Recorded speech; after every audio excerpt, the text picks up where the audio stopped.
Hello and welcome to Diamond Nation Field. Today we have a premier New Jersey baseball game.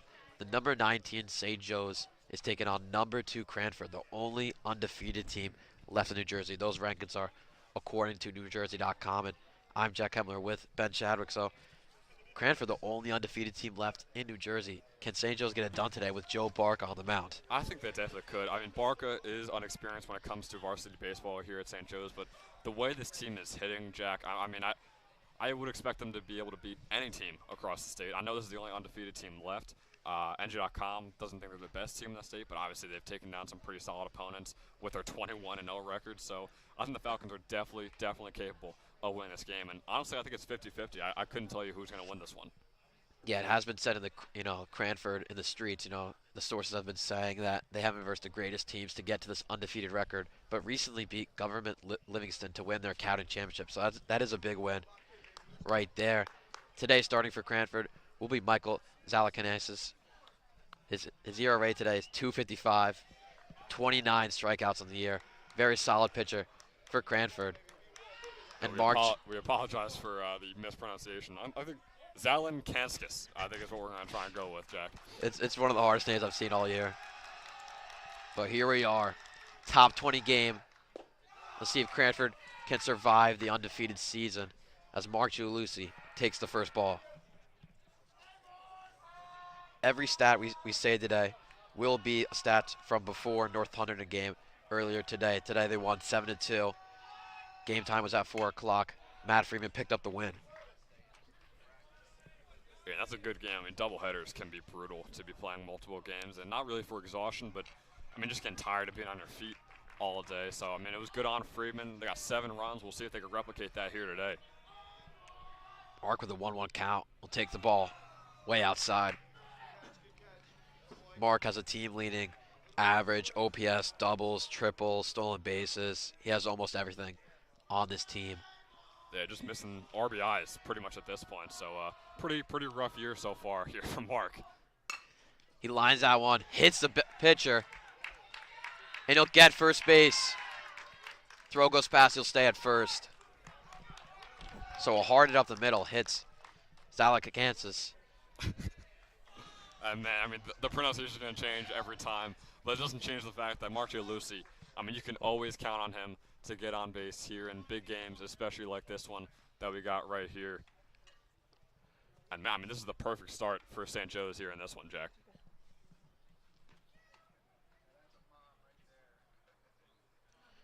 So Coach McCaffrey will go out to talk to his pitcher. Looks like he's good out there. And what a year for Coach McCaffrey and this Cranford squad. I mean, like we said, only undefeated team left in the entire state. Only a few games left in the entire season, so possibility they could do it, but St. Joe's trying to put a halt to that 22 straight game win streak. Cranford also had a game earlier today, won that one, so they are 22-0 in the season. Robbie Carvelli now up to plate, took the first strike.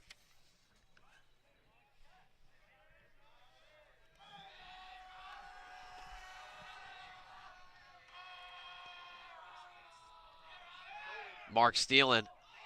The throw is bobbled. Mark will get his 23rd stolen base on the year. And a 1-1 count to Robbie. Yeah, I mean, Mark, the best hitter on the team, the best base runner on the team. I mean, if he gets a single, he might as well be at second base already.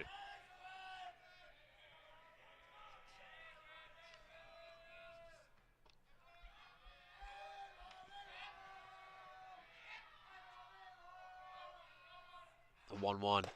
Curveball way too high. That'll make it 2-1.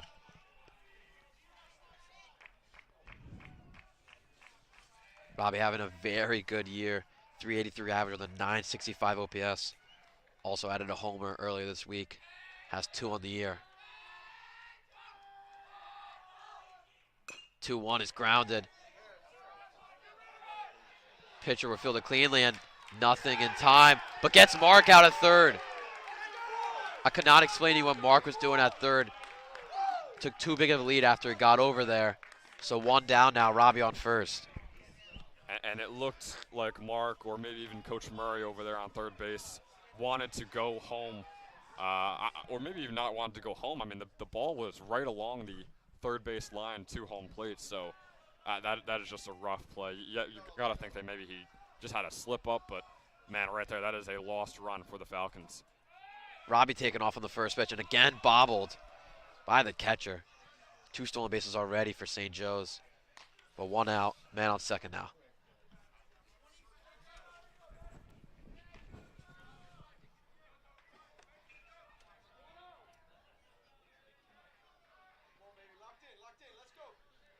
And JoJo used to be a switch hitter. Looks like he's sticking with more of just a lefty batter's position. Leads the team in walks on the year, so a very good eye here on the super senior. That ball going all the way back.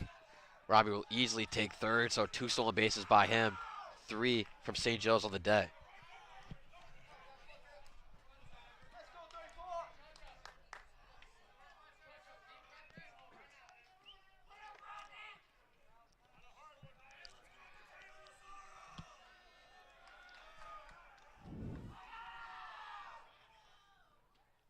One 0 man on third, just a bit outside. That'll make it 2-0.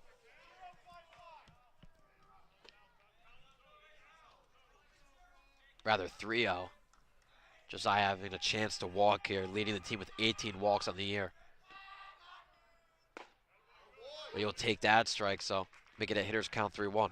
Yeah, I mean, it was right down the middle, but you got a batter's count with the 3-0 right there. You're almost predisposed not swing at any ball, especially at the high school level.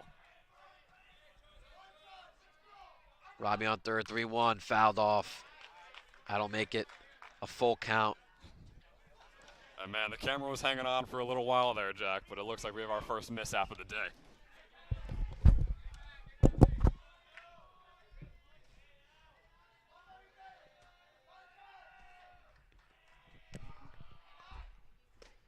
Josiah swings through that one. That'll be a strikeout dropped. Josiah running to first, and he'll be out. Robbie will not advance, so still man on third, 2 outs there.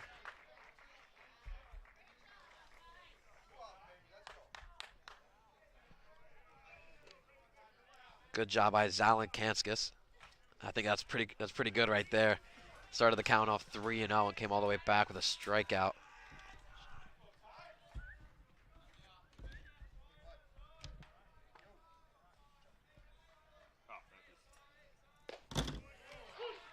First pitch is in there.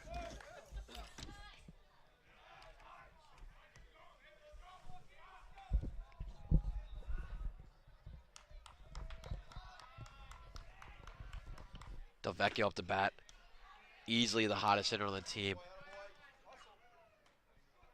Is batting .356 on the year, 1,040 OPS, but in the last 10 has a team leading .588 average and a 1,600 OPS. So during this 10-game win streak, St. Joe's is on right now. Easily the best player on the team as he fouls that one up. It'll make it 1-2. Yeah, I mean, obviously the entire St. Joe's team is coming together during this incredible win streak they got going right now, but I would say Tydell is probably the most improved when it comes to the first few games of the season compared to the last 10 or 13, whatever you want to go with. So Delvecchio really putting things together here for the postseason push. Lines that one down the third base line. It'll be foul.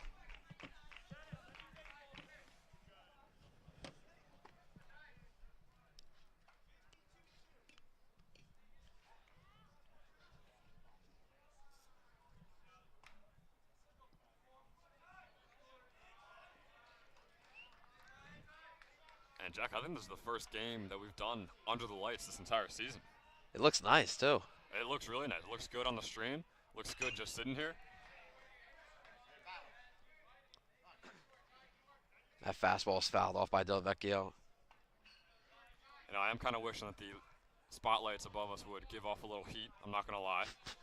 Currently sitting here with a sweatshirt / blanket over my arms, but we're going to push through today, Jack. Tydell swings through that one. Robbie going to home. He will get home, but the throw is good to first, so the run does not count. 2 strikeouts in a row for Zalin Kansas, and that'll be the end of the top of the first. St. Joe's added some runners, but can't get anybody home. And we'll see how St. Joe's does in the field with Joe Bark on the mound in the bottom.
We are back for the bottom of the first inning.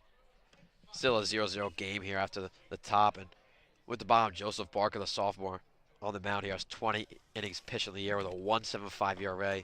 Has a team leading 14 hits. Really specializes in, not giving up that hits, but has seen a lot of walks this year, which, attends to some of the earned runs he gives this year. But that 1.7 ERA really stands out to me for Barker. I mean, just a sophomore. This is a high-pressure game too. It's gonna be fun to see how he does with the light shining bright on him. Starts off with an off-speed. That's in there for strike one.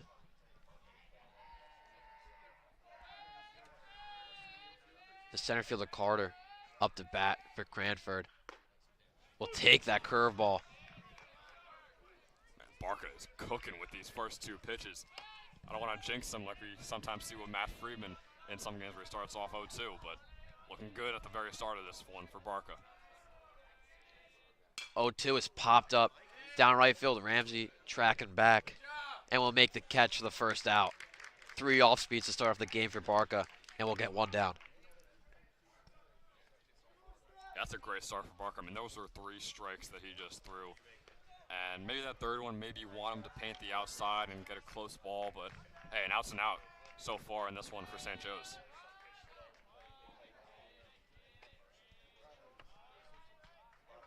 We got Ryan Jaros, the Georgia Tech baseball commit. Easily the best hitter on Cranford this year, batting .420.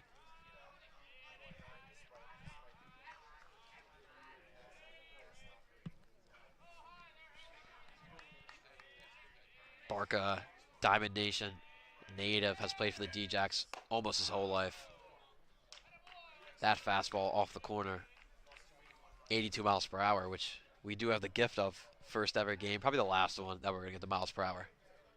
Hey, yeah, I mean, don't really have this type of scoreboard over in Metuchen at our St. Joseph campus, but hey, we'll enjoy it for tonight. 2-0 is just off the play. I thought it was in there, but thinks otherwise, so we'll have a 3-0 count. Got a lot of parents behind us thinking the same exact thing.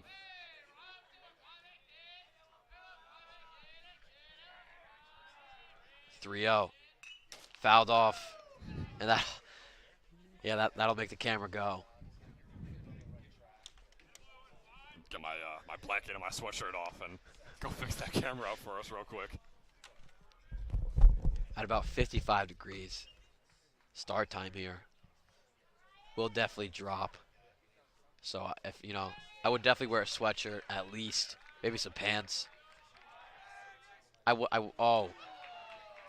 Fourth pitch of that bat is hit. Jaros walks over to first base. Still 1 out.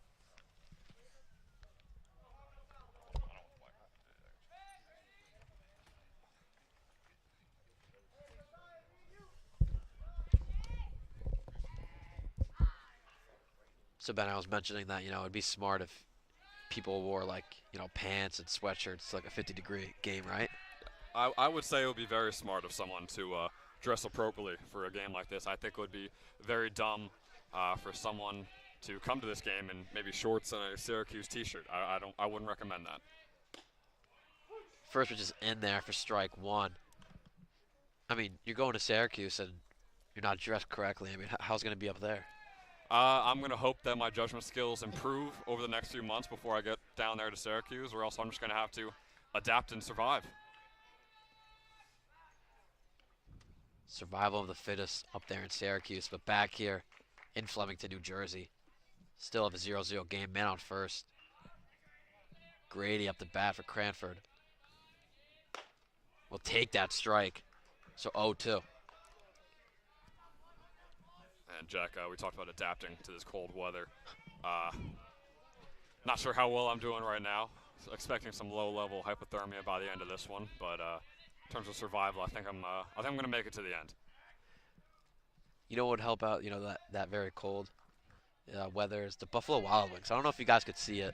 Definitely not sponsored, but I think Domination might be sponsored by Buffalo Wild Wings. Unfortunately, not sponsoring St. Joe's Media for this particular broadcast. Be tuned for the future. That could be a possibility. Currently, Riverside Supply, which we prefer to go and enjoy our dinners at, I guess. But no, when it comes to Buffalo Wild Wings, there's about 80 different advertisements here, and every single one is for Buffalo Wild Wings. So, yeah, I think they're a fan of wings. Yeah, buy one get one free, boneless Thursday. Just so you guys know, we are, we have no right. What's the word I'm looking for? We're getting forced to say this right now because we're broadcasting here.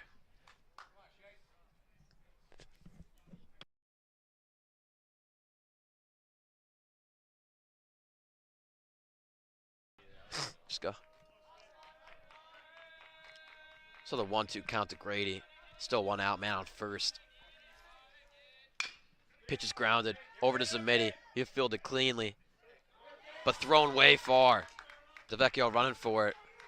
That'll advance the runner to third. So now first and third, one out off of the Zamiti error.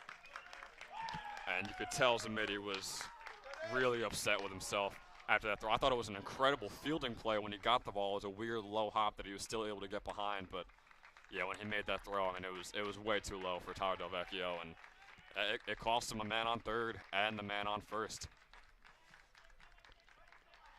So Mark Giulici will talk to Barca, trying to keep his confidence up after the error. That'll bring up McCaffrey.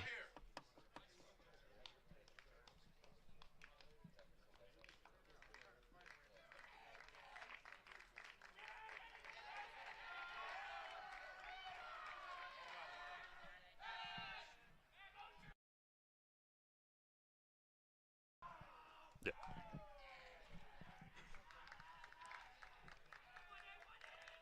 Dennis McCaffrey will show bunt. Mark throws a second. Stealing at home and will be safe easily is Jaros. So first run in goes to the undefeated Cranford. Well, the runner was out at second. So that'll be 2 outs now. I mean, that throw, that pop time that Mark has at home plate over to second base is one of the best in the state, probably one of the best in the country, Jack, if we're being honest. And man, that was a really impressive throw. I know St. Joe's just gave up a run, but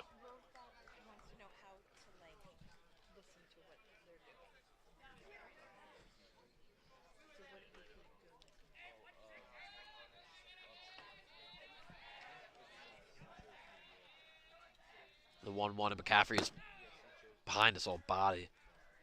camera's holding up. We're still good with the camera. She's holding on in the nest right now.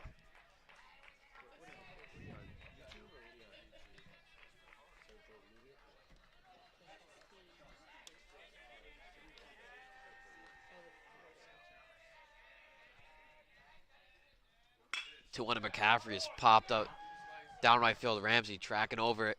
Can't make the catch, but there was foul, so have a 2-2 count here. Man, Ramsey got over there quick. But yeah, that ball was near the edge of the wall and it got there fast. Not a lot of arc under it, so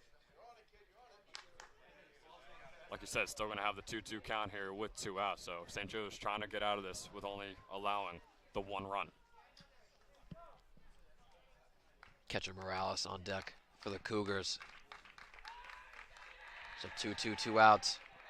Barker trying to end off his first inning. We'll throw that one way outside.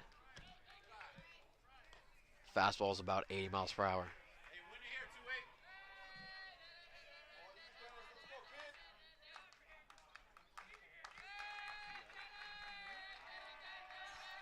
So payoff pitch. Swung on and missed.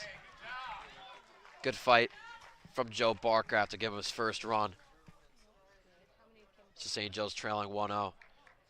Trying to get some runs in the top of the second.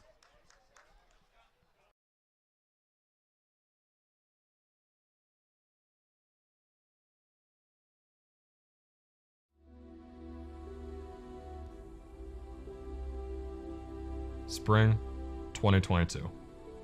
After a dominating 3 wins in the GMC tournament, the Falcons finally met their match against North Brunswick. 4-2 is your final. For the first time in program history, North Brunswick, you are the GMC tournament champions.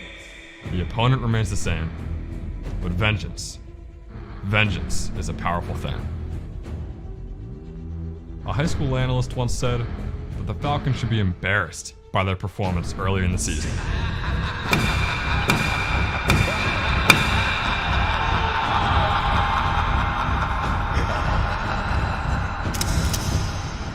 we never had to change.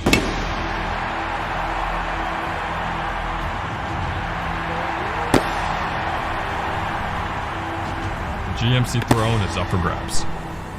Who will claim the title? Who will prevail? North Brunswick, St. Joe's. Let's play ball.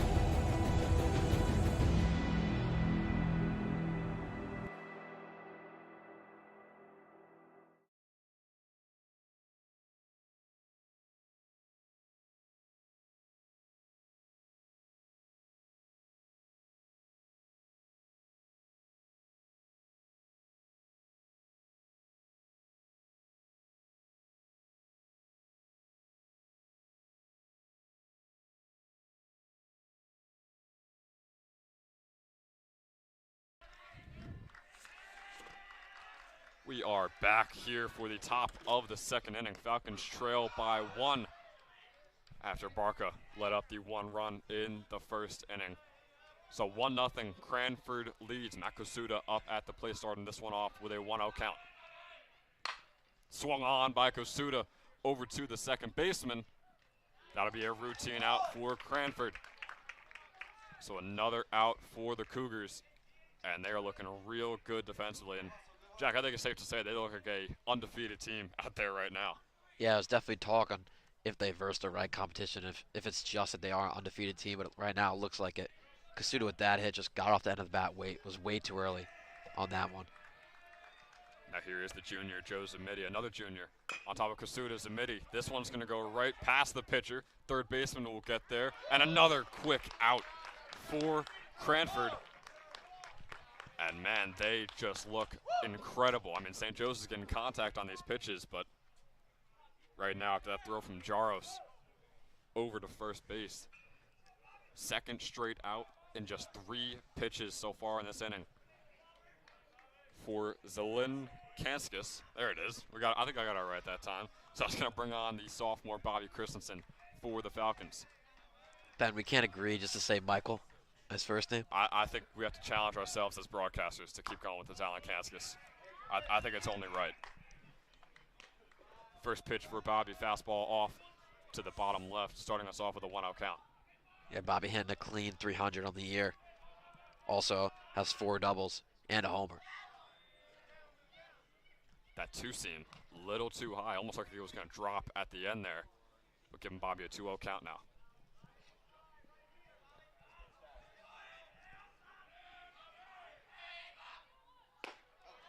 That pitch inside, 2-1 here for Christensen. And Bobby, we always see that 1 home run on the year. Bobby Bombs could come in clutch here early on in this game. That pitch wild way off to the outside by Zelin Kanskis, giving us a 3-1. Ben, it actually has to be a totally serious broadcast today after the Sunday, senior brunch game. We have some complaints, Yeah, which I understand. Pitch is low, so Bobby will get his 7th walk of the year and take first. But that Trent Thunder game was it was fun to say the least. I mean, it was a great time. We had Mr. Herring on the broadcast, but did things get out of hand sometimes? Possibly. Did we talk about the military and getting drafted? Yes, we did. Did we poorly rate the Trent Thunder pretzels? We also did that. Yes. So yeah, maybe we take it more serious here today, but I don't think we're off to a great start, Jack. Don't even remind me of those pretzels. Will Ramsey, or rather Christian Escalona, my apologies, up at the plate now. With Christensen on first and 2 outs on the board, starting this one off with an 0-1.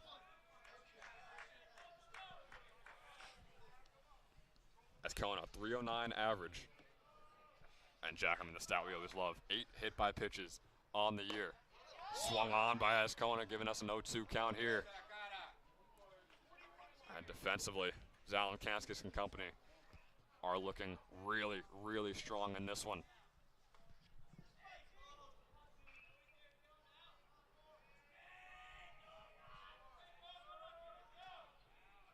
Here's the 0-2 pitch. Bobby is off to the races, on to second base. And Bobby is out at second base. And just like that, 3 quick outs for Cranford. And that's going to do it for the top of the second. The Cougars back up to the plate in the bottom.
Cranford back up at the plate here in the bottom of the second inning, trying to increase their lead and tack on their 23rd win of the season here at the Diamond Nation baseball fields.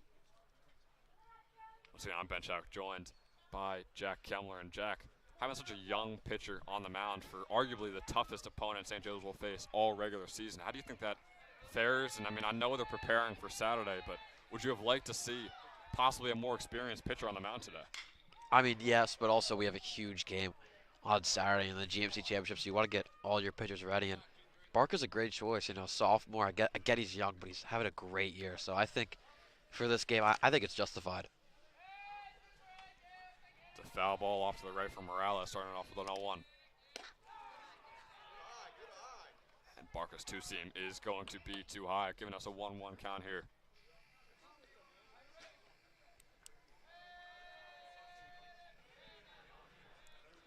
St. Joe's in the all-black uniforms. Cranford with the black jerseys and the white pants. Nice fastball low for Barca. 1-2 count now for the sophomore.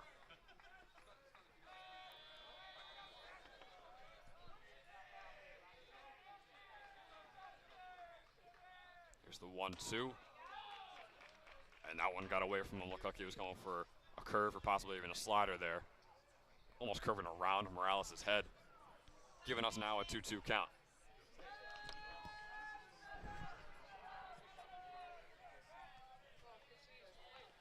This one swung on by Morales.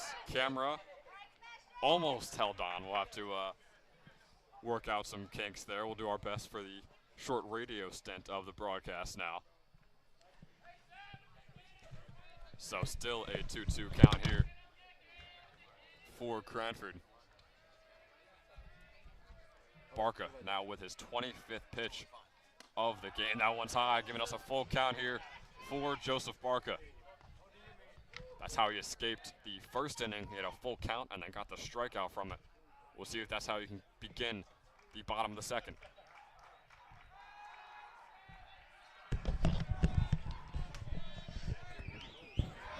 And Morales. Morales hit by that pitch. A fan behind us is trying to explain that it was hit by the bat, and the two umpires are going to discuss things over here to see if he really was hit by that pitch. I don't know, Ben. I feel like the field umpire, I don't know who he is, but I feel like he's going to have a good call here. He's going to make a perfect choice, and whatever he says, I have full faith in. And it was a hit by pitch there for Barca. So Morales now on first for Cranford with no outs here in the bottom of the second. Yeah, I mean, it could have hit his bat, but also I feel like that ball was like really close to the strike zone. It felt like he definitely maybe leaned into it a little bit. I don't want to accuse anybody of anything. Maybe accidentally leaned into it, but That's what it looked like to me. Yeah, it possibly almost overcrowding the plate. Like you said, they're leaning over into the strike box, but nonetheless, man on first, no outs here for the Cougars. Bunt attempt is going to go straight up. The camera is flailing all over the place, and Jack, I think you got to readjust it. Or maybe we get Lorenz to head over there. Special appearance. Look at that. Big props on Lorenz. There we go. We'll call Lorenz our intern for today, Jack. Yeah, I mean that's fine. Well, he'll definitely put it on his resume. Almost another bunt attempt. Mark trying to get Morales out at first. Morales thought about stealing, then quickly came back. He will be safe now with an 0-2 count here for Riley. Yeah, I'm going to have to disagree with that call. I definitely thought he was out there. And it was close with Tydell's mitt coming down almost at the exact time that Morales was nearing first. Here's a swung-on attempt. Del Vecchio will not get the out because it was called a foul by the umpire right in front of us here. And Mark just kind of shrugging that one off. He still made the play just in case the umpire saw it in the favor of the batter to get a hit there, but he understands that it was very close to the foul line, and in the ump's vision, it was over the foul line. So still a 0-2 count here for Riley. That pitch, a wild one off and to the right. And Morales will advance to second base. Or rather, a pinch runner for Morales will advance to second base. So a 1-2 count here for Riley with a man on second and no outs. Let's go, Sean. Let's go, kid. Battle. Let's go. So here's Sean Riley for Cranford with the 1-2. Swung on right over to the shortstop, Josiah Brown. Brown unable to make the play at first. It took a weird hop off in the infield grass. And just like that, a man on first and second here for Cranford with no outs. Yeah, speed kills, Ben. I mean, I don't know about you, but they might be one of the best teams in the state. Also the fastest team. They are getting to this first base very quickly. This feels like one of the fastest teams in the state as well. It really looks like it, and St. Joe's is struggling with how quick they are and have been this entire game. The bunt attempt here by Carasino is going to be a foul tip off to the right.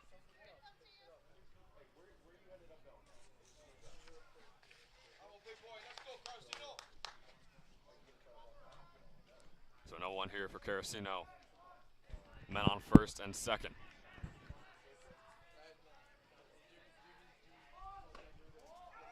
Gialucci unable to catch that one. It was a ball. No runners will advance. He was able to get behind it pretty quickly.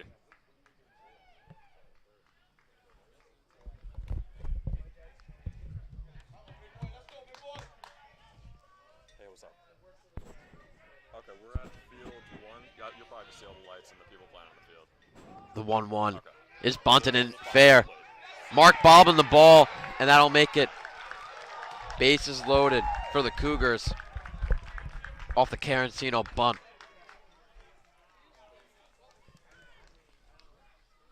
Yeah, so Jack, I mean, bases loaded here for Cranford, and we thought it was going to be a 50-50 game, but man, the Cougars are stepping up early on here in this one. Yeah, Jack, I see your hands in your pockets there. The cold is starting to get to all of us here. I see Lorenz struggling over there. He's got the St. Joe's blanket on. Pitch here by Barca is going to be a strike. It's crazy we gave our intern, the blanket. We really did give the intern the blanket, and the intern, I mean, he could have gone to the shop and got us some sweatshirts, but he's just lounging over there. Fry up at the plate, starting off with an 0-2 count, caught swinging there on the low curveball by Barca. Barca now upwards of 35 pitches. I don't know. I mean, all of these Barca hits don't really feel like hits. They're all in the infield, so not the worst start right now. And almost hitting Fry in the helmet there, just barely able to avoid it on the fastball in the top left corner. So 1-2 count now here for Fry. No outs, so worst situation for a pitcher right here for the sophomore Barca. Swing and a miss there, getting another strikeout on the day for the sophomore Joseph Barca. And that is a big one that he needed desperately here in this one, Jack. Yeah, nasty slider that was. I mean, started right down the middle and just went way outside.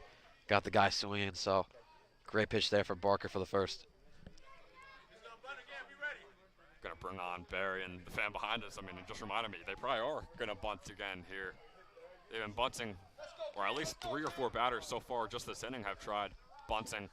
Wouldn't be shocked if we saw from Barry right here. Pitch by Barker, low and to the right. Bases still loaded here for the Cougars. Yeah, it's a good game plan out of Cranford, really grind out a win. I feel like that's what St. Joe should do on Saturday against Konstantinowski, probably was the probable pitcher.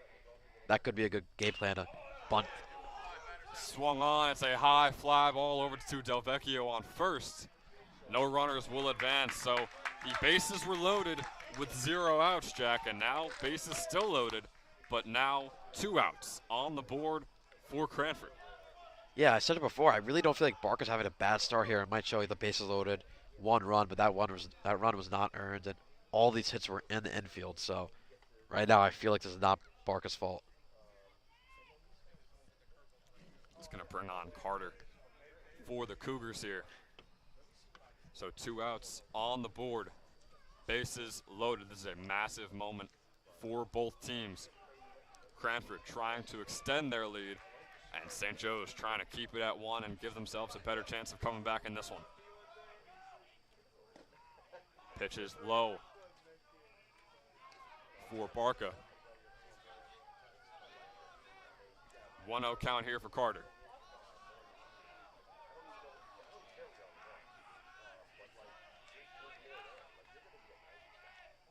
Swung on, man, that was a line drive out towards the Cranford dugout, almost hitting the first base coach there for Cranford, and he was unfazed. Jack, I don't know if you've ever seen that clip of Kobe with the inbound pass, and he fakes it towards his head and he just doesn't move. I think that's the first base coach right there.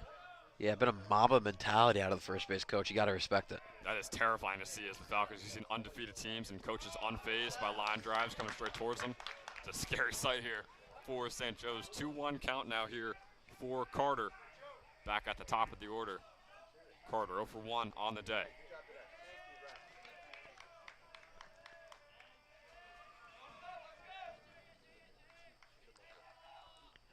Swung on by Carter. That one also going to go straight out of the ballpark here. Now a 2-2 count.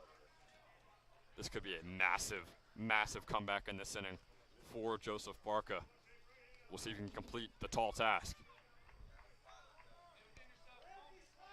And Jack, just how rare is it to see the bases loaded and then no runs be scored when the bases were loaded with no outs? Yeah, it's very rare. I mean, I couldn't tell you the percentage of what that happens, but definitely seen it before, but you don't see it as much. Would be huge for Barca here. Swing and a miss there for Carter. Joseph Barca, the sophomore, keeps St. Joe's in this one. Gialusi and the St. Joe's dugout are hyped here at the Diamond Nation Fields. So Barca completing the improbable here, and the Falcons still only trailing 1-0 at the end of the second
We are back for the bottom of the third inning. Christian Ascona leading off for the Falcons after what an inning from Joe Barca.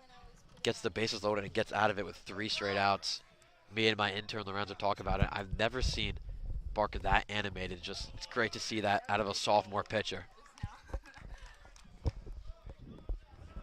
Yeah, Jack, I heard you just talking about the out that Barca just got. We have a softball source sitting next to me that just confirmed it was a massive out there for Barca. I mean, that is the worst situation for a pitcher to be in, and the fact that he came back was incredible.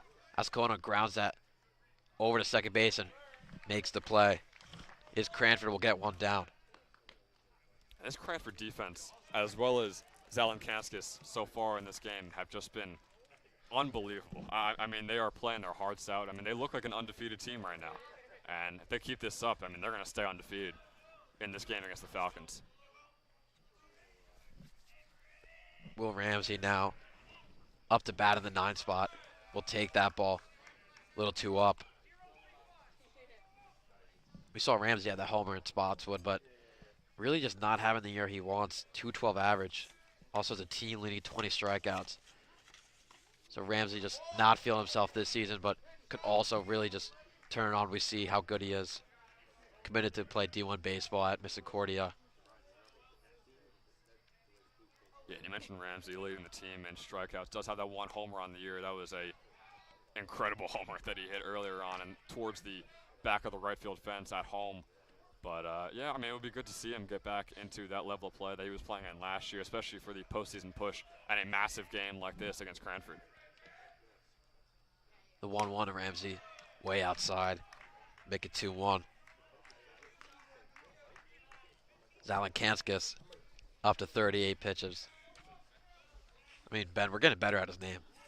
I mean, I feel really confident about it. Zalankanskis. I mean, I'll say it 5 times in a row if you want me to. Ramsey with a big walk there as the 9-hitter with 1 out. That'll bring up St. Joe's easily best player, Mark Giuliucci, with a man on first who had a hit last at bat. Yeah, and Giuliucci, I mean, I think it all depends on his first at bat. If he doesn't get a hit, maybe he goes 1 for 3 or 2 for 3 on the day. If he gets a hit on that first at bat, I mean, it's all downhill for the opposing team.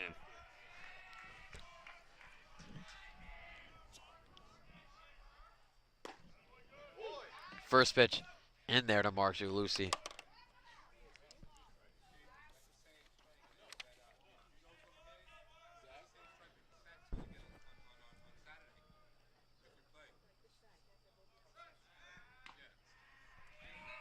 And Jack, I mean, another unsuccessful pickoff attempt. What are we, 1 for 100 about this time in the season with those successful pickoff attempts? Yeah, Ben, I don't know in like your T-ball days if you saw a lot of pickoffs, but it's just really not a usual thing. Mark rips that one down the left field line, and it's out of here. Mark takes the lead for St. Joe's in the top of the 3rd. And Jack, I mean, what did I just say? If he gets going with the first at-bat, he's going to get going for the entire rest of the game. I mean, he is just lightly jogging around the field right now, really taking it in under the spotlights here at the Diamond Nation Fields. Off of the bat, no doubt. Could easily catch that one goodbye.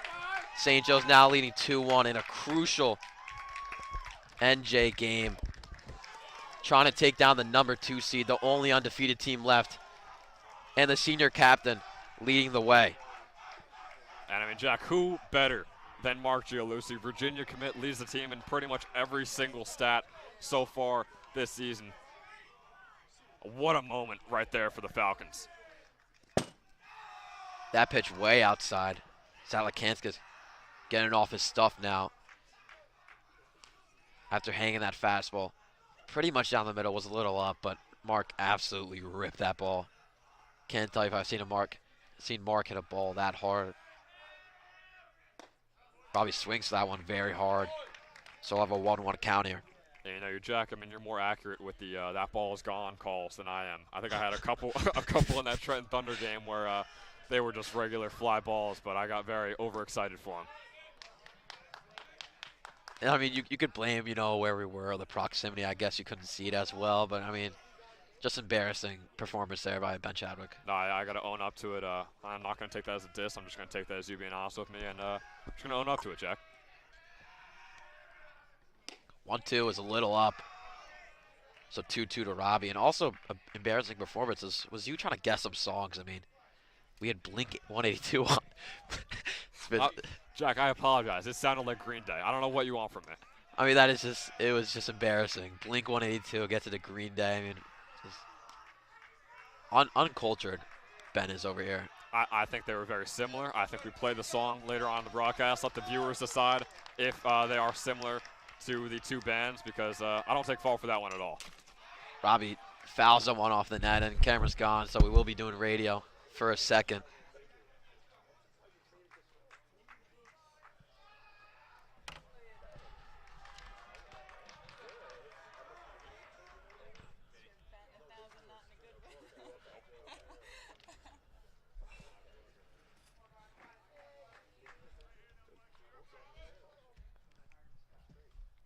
That pitch hits Robbie right in the face. I think it hit his, yeah, hit his face guard. So did not hit him in the face. Very lucky there. Oh, shoulder. Good call. Wasn't an embarrassing performance from Robbie, and camera might be out again. So man on first, one out here for St. Joe's. That's what I always say. I don't play baseball, so I just say like. And Coach McCaffrey will go out to talk. And I do have, sources from my intern on the right here, Lorenz. Says that ball was hit about 340 down the left field line. Projections from Google Earth. Thank you, Google Earth. Thank you, Buffalo Wild Wings. And thank you, Riverside Supply. We will take a time as Coach McCaffrey talk.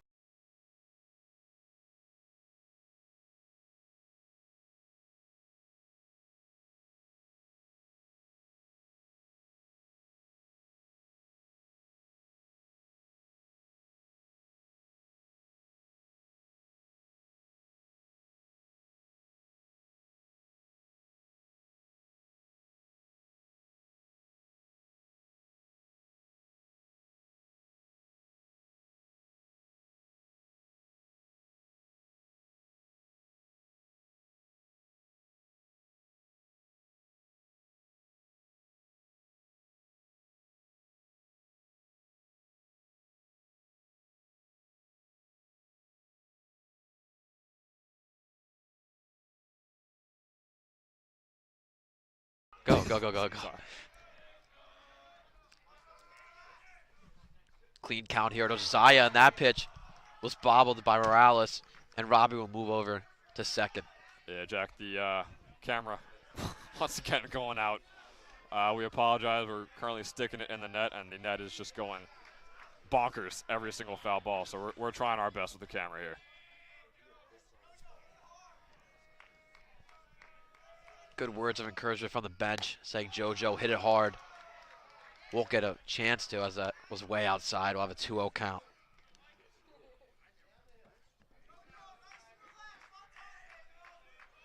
So man in scoring position for Josiah.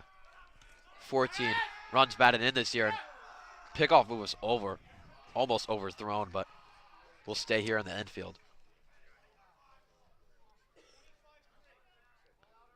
Yeah, I know we saw that Gianluigi homer earlier on in this inning, but I mean, St. Joe's does not have to be content with just those 2 runs. I mean, you have a very, very good situation here with a runner on second and Brown up at the plate with 2 balls. 2-0 is up and out, so have a 3-0 count to the most walk player on St. Joe's. Yeah, I think that's really where the experience for Josiah comes in. I mean, we say it all the time, the super senior for St. Joe's, so I think he's really able to keep calm and keep his composure when he's at the plate. 3-0 is outside. Josiah will take first with Tydell coming up, the hottest batter on the team. And Ben, I think we've hit freezing point.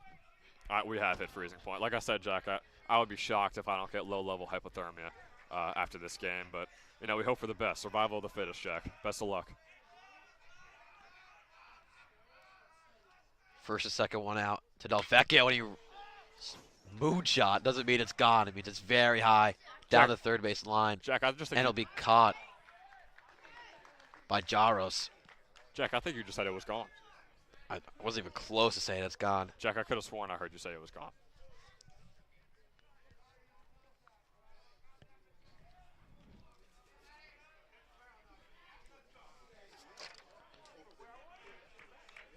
You know, Jack, I always thought it was an interesting strategy by Coach Murray, having probably the two most powerful hitters behind Gianluci, I would say, in Delvecchio and Kasuda, go back to back. I mean, obviously, as a former baseball player, do you like that strategy, or would you rather have them a bit split up? Yeah, former baseball player, former power hitter too.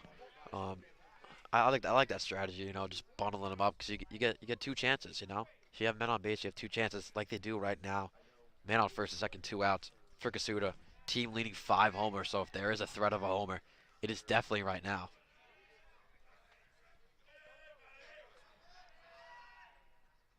0-1 curveball is nasty and in there. Best pitch I've seen today. So from Zalenkanskis. And Jack, I mean, those are always the best pitches. Whenever you force a batter to dodge out of the way and it's still in the strike zone, I mean, those are just the best possible pitches you could ever have. In T-ball, did they do that a lot too? Jack, I don't remember too much about my T-ball days, and I'd rather we not talk about them.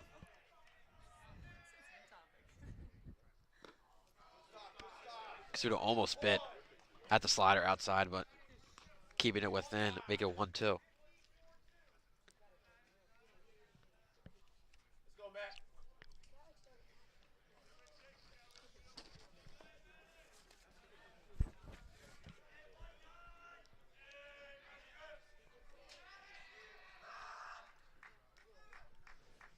Yeah, Kasuda, William and Mary commit. I mean, he leads the team in homers this year, but he's just a junior, so it should be very, very fun to see what he does in his 4th year with the Falcons. Number 19 team trying to knock off the number 2 today, and undefeated. Huge chance to add to some runs here with a 2-1 lead. 1-2 way outside. Kasuda will have a 2-2 count. Yeah, Jack, it looks like Zelenkanskis is losing the arm a little bit. A couple of wild pitches there that his catcher was able to save for him, catcher Morales, but man, if he wasn't able to get behind those, I mean, those are advanced runners more than once during just this at-bat. Kasuda bites at the curveball. Will have a chance to get save at home, but definitely not. Good cleanup there by Zalenkanskis, but after the Mark Gianluci 2-run homer, St. Joe's is now leading the number 2 team in the state 2-1. Joe Barca trying to keep that lead in the bottom of the 3rd.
With it.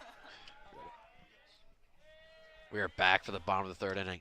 St. Joe's this past inning have been absolutely electric. Joe Barca had bases loaded, got out of it with 3 straight outs, and Mark Gianluci 2-run homer. St. Joe's really surging as of late in this game. But Ryan Jaros up the bat, fouls that one off. Committed to Georgia Tech.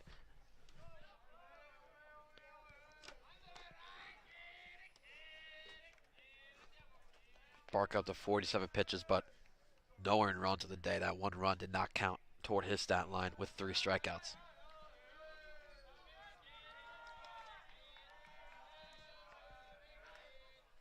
1-0, great curveball. Got him swinging. Man, these off-speed pitches by Barca have been on point this entire game today, Jack. Yeah, it might be the best start we've seen out of Barker all year if he keeps this up.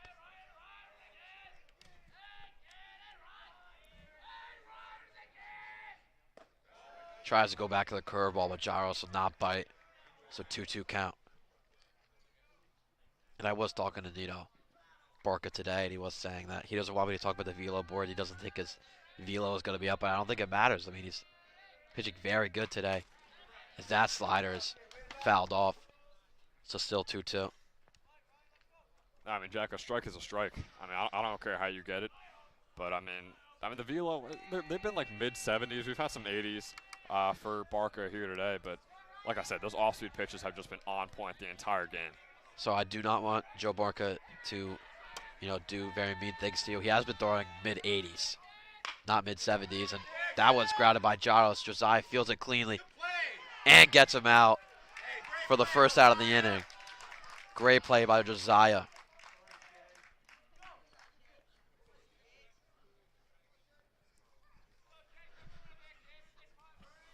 I'm sorry, Jack. I forgot to comment. I am freezing right now. I mean, it is brutal out here.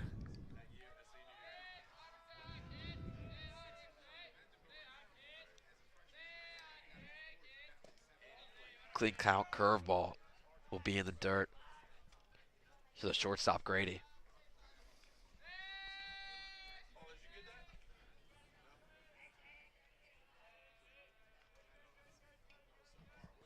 So, Ben, are you thankful or are you still, bittersweet that there's no baseball team at Syracuse? I had more fun than I thought I would broadcasting baseball so far this year. That one is lined down the right field line, and it'll be foul. Hard hit ball, though, by Grady. No, but I do kind of wish that Syracuse would have a baseball team. I don't have a hockey team either, and it's like, the average temperature out there is got to be like 25 degrees, Jack. So Yeah. doesn't make a ton of sense. A lot of football, some women's field hockey freshman year. I'm pretty pumped about that. Let's go. I'm going to be very, very well versed over the next 4 years.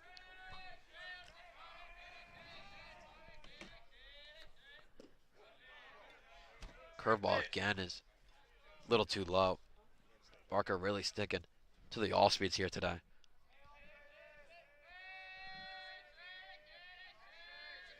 So now 2-1 to Grady. Is lined and down for a single. Cougars will add a man on first with 1 out. Yeah, I mean that's what happens when you're so used to seeing the off-speed pitches from Barca. Eventually, you're going to get used to them in your at bat, and that's exactly what we saw right there from Grady, able to get behind it, and it goes right over to center field. And they do have 1 out with a man on first right now, so it'll be fun to see if they're able to tie this one up before we head into the 4th inning. That one is fouled off by McCaffrey.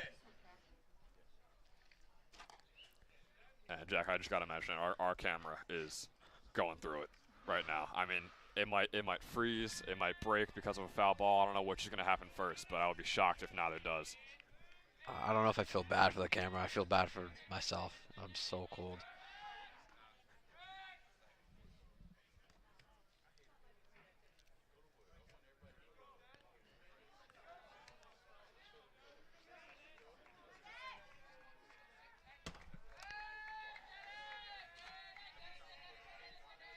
The 0-1 to McCaffrey is way outside.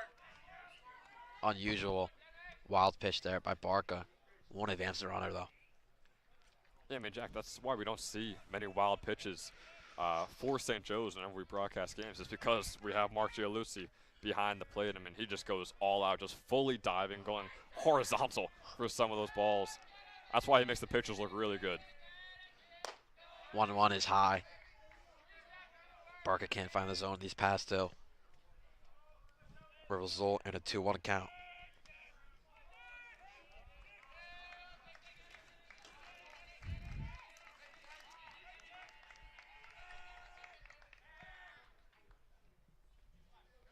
So Ben, we did have some food reviews, at the Trent and Thunder game. It looks like you're in some Sour Patch Kid watermelons. I mean, Yep. what's the rating there? You know, Sour Patch Kid watermelon. Um, it's a solid snack, solid candy. I'm gonna go. We're gonna go an 8.93, 8.93 out of 10, Jack. I'm more of a Haribo gummy guys. If we're talking about, the non-chocolate, that is my go-to. As that pitch, little too outside. So I'll have a hitter's count 3-1 to McCaffrey. And Jack, do you have a favorite non-chocolate candy that you'd like to share with the people? Yeah, I feel like I said it before. I don't know if you heard me, but it's a Haribo gummies. Okay, all right. It's a Haribo gummy bears.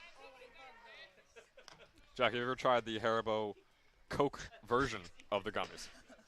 Yeah, I do like those flavors, just not the carbonation. Yeah, ladies and gentlemen, I don't know if you remember from our Trend Thought broadcast, Jack Kemmler is, I don't know, scared. He finds pain in carbonation, and he will not drink any carbonated drinks. And I guess carbonated drink sponsored candies either. So, Jack, I know I hope you get over your your fear of carbonated drinks, and I don't know, maybe see some help about that. Yeah, there's some other fears I have, but I don't feel like we should go into that. As this full count is fouled off again by McCaffrey.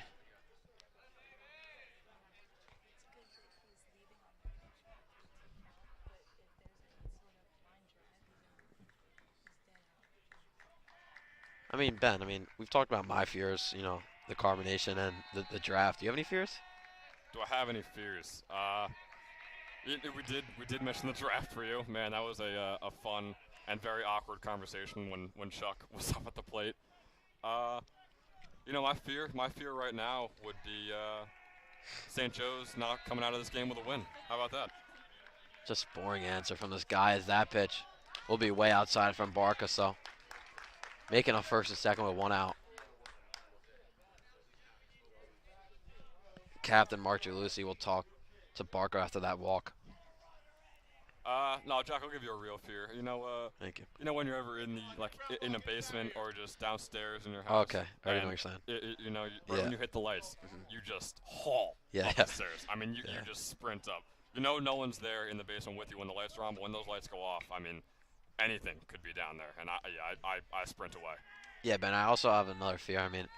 When you're driving over the train track, do you have a fear that you feel like the train is just gonna come and hit you? Yeah. I know it's a very small possibility, but knowing me and my injury history, I feel like that possibility would be taken advantage of by the train. So yeah, very, very fearful of that. Yeah, Ben, I heard in your injury history you'd like to do some nature watching. How does the nature look today? Nature looks great. Nature is very cold today, like we mentioned. I hope Mother Nature heats it up somehow for us at 9:30 at night. Nice pitch there by Barca. It's a little too high, but no, yeah, I got very good at nature watching after my unfortunate concussion on the St. Joe's campus. So, yeah, the nature watching analysis by Ben Chowder today looks good, Jack. Ben, I do have some breaking news. We are playing baseball today, and we are back with it with a good pitch from Barca. We'll make it a 1-2 count to Morales, first and second, 1 out.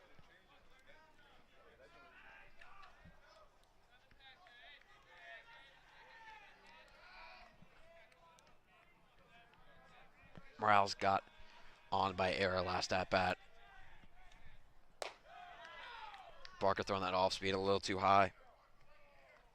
Resort to a 2-2 count.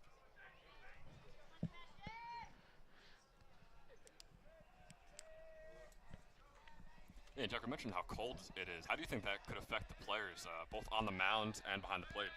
I think you're so amped up with adrenaline and you're running around so much. Not much running in baseball, but you know what I'm trying to say. I feel like the cold just doesn't get to you. Barca almost hit the corner with that pitch, but will not, so make it a full count now. Huge situation here for the Falcons and Cougars. Full count, 1 out, first and second. The payoff pitch to Morales is in there for strike 3, and the throw to third is safe. Runners will advance to second and third. But a good strikeout there from Barca. That was close. That was close at third, Jack. I'm not gonna lie. That was really close.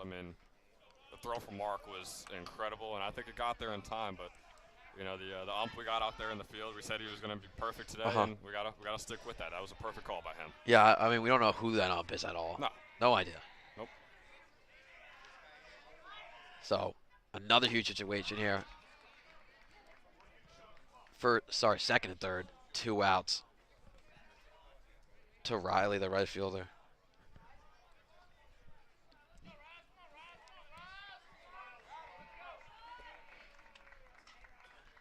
Riley 1 for 1 on the day. If he makes it 2 for 2, it would be very crucial for St. Joe's as he lines that one down the right field line. And it's down, and it's fair. We'll get 2 runs in for the Cougars. Riley rounding second and will go. The throw to third is not in time.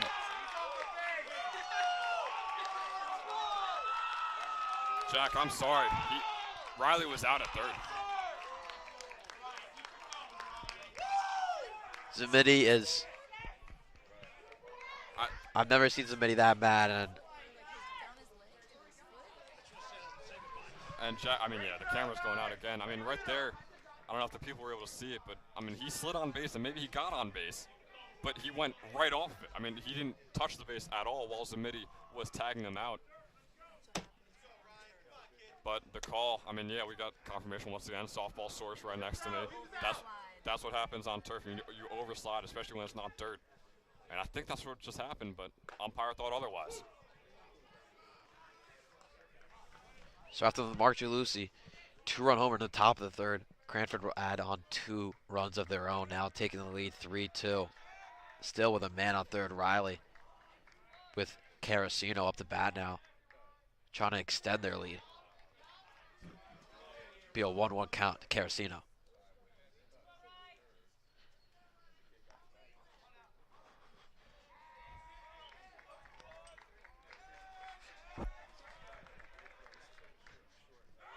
That one's in the dirt.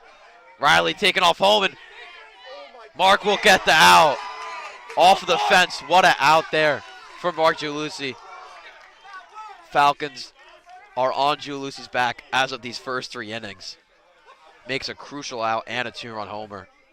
And I mean, Jack, what a play by Mark. We know how good he is as a hitter.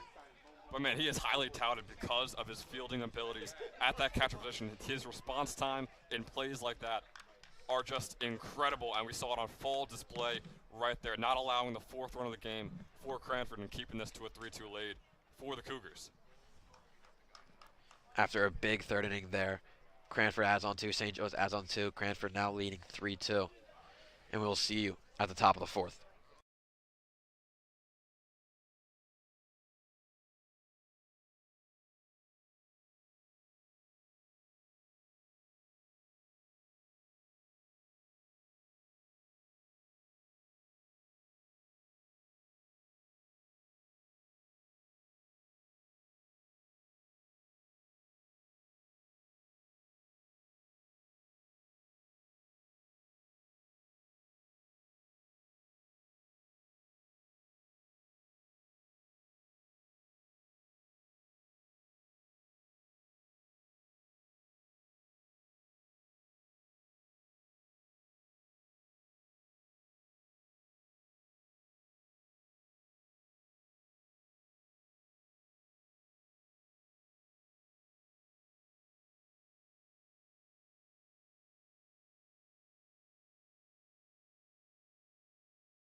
What do you say no? We are back live at the top of the 4th inning. Cranford leads 3-2 over the St. Joseph Falcons, number 2 ranked Cranford, facing off against the number 19 St. Joe's, and a 2-0 count starting off the 4th inning here for Joe Zamidi, the junior. And finally, the first strike thrown by Zelenkaskis. Ben, we have officially hit 50 degrees. Jack, it feels like 30 out here. You could say whatever fancy numbers you have on there. That was a wild pitch by Zelenkaskis. And Zamidi is not happy about it after getting hit in the back.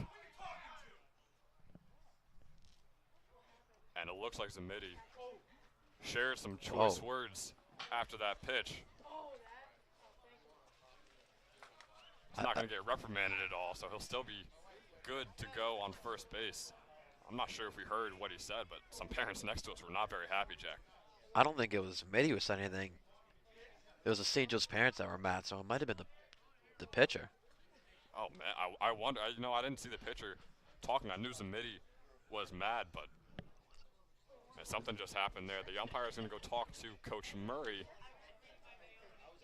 Actually, intern to our right, Lorenz, inside source says Coach McCaffrey of Cranford was talking.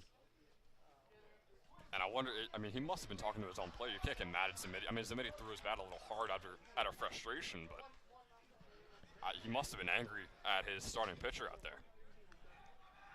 So Well, no, yeah. Zamidi on first. Yeah, no matter what, we have a man on first with Bobby Christensen coming up. A Bobby Bonds moment would be incredible here for the sophomore. Jack, I'm sorry, I have to bring it up every single time. We saw that video posted about Bobby when he got that homer, so he is Bobby Bonds from now on. I don't even know his last name. 1-0 count here for Bobby.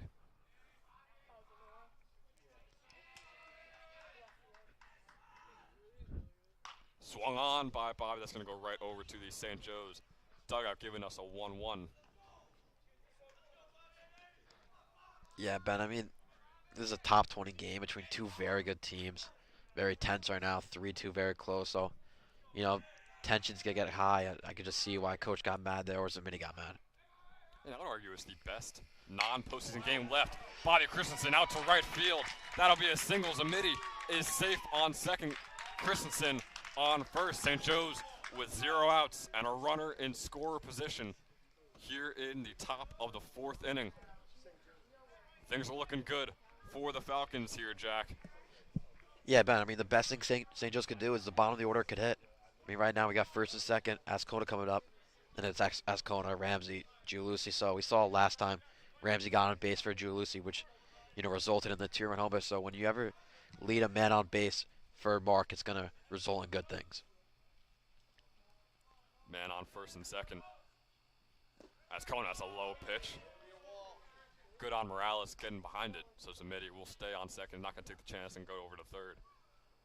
But Jack, I think maybe getting 1 out between these next 2 batters, and then you're back at the top of the order, and you'll definitely have Giuliusi and Carvelli up at the plate. I think that is the perfect situation right now for the Falcons. That pitch a little too high, so a 1 or 2-0 count rather here for the senior Ascona. Yeah, Zalakanskis is getting close to 70 pitches here, so maybe his last inning.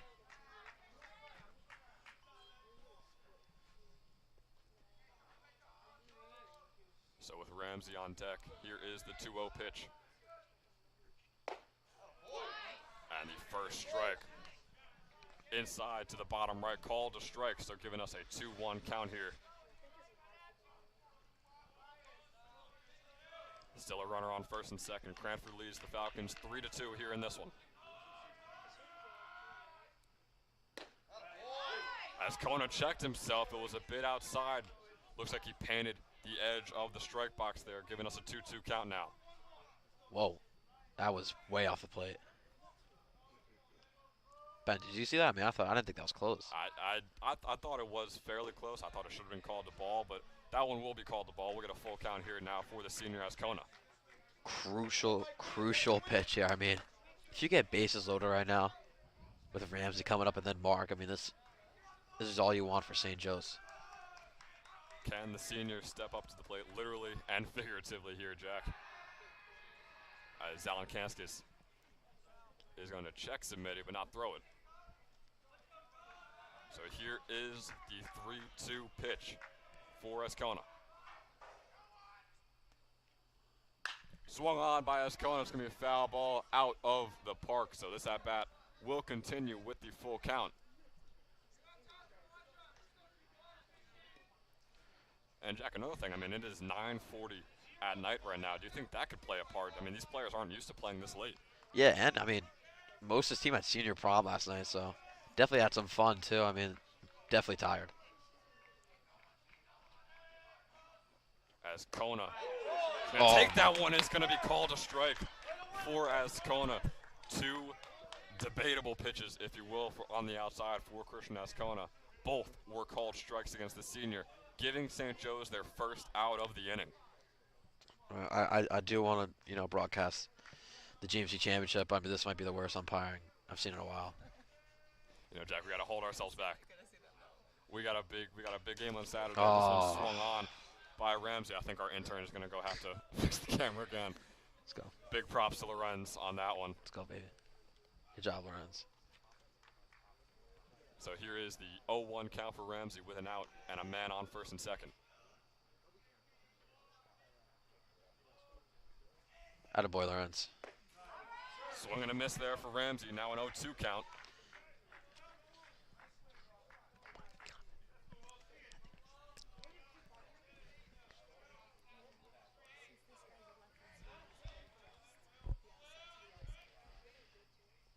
Lefty on lefty matchup here. Finally, the first ball of the count. Zal can ask, did he switch hands, Ben? No, Jack, I take it back. That's a righty on lefty matchup There we you got go. here. 1-2 count here for Ramsey.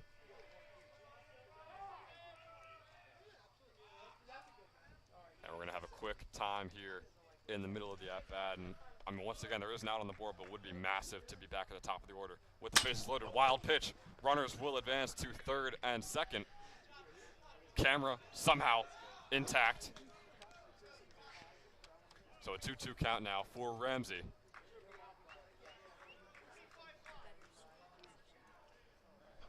Two runners now in scorer's position for the Falcons. Big opportunity to come back in this game and take back that lead. Another time called by Ramsey. It is a very, very important at-bat for him. Going to take all the time he needs. Here's the 2-2.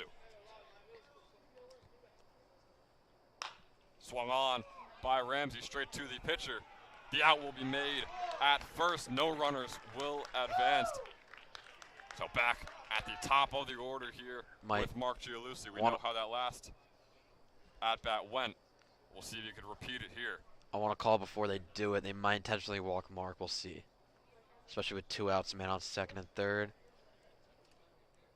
No, I think they'll let him hit. They are going to let him hit. I mean, we'll see. If Nope, never mind. Oh, I mean, we take it back. There come goes on. Mark on the first base.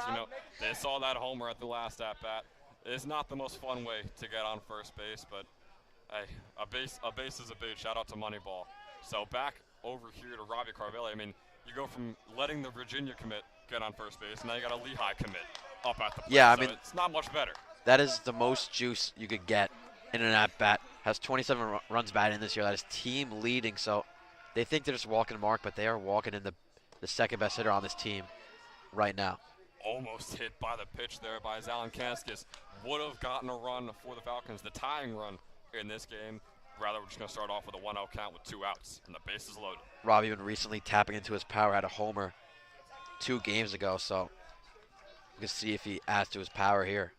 Swung on by Carvelli. That's going to be a foul ball right over the back of us, giving us a 1-1 count. And Jack, I mean, we just had a meeting for our internship over the summer. Robbie Carvelli will be playing on one of those teams, the Generals or the Kings. So we're not seeing the last of Robbie Carvelli in these next few games throughout the postseason. Shout out ACBL baseball. That slider is way outside, so a 2-1 count here for the senior Carvelli. Once again, the bases loaded and 2 outs. One of the most important at-bats of the game up until this point.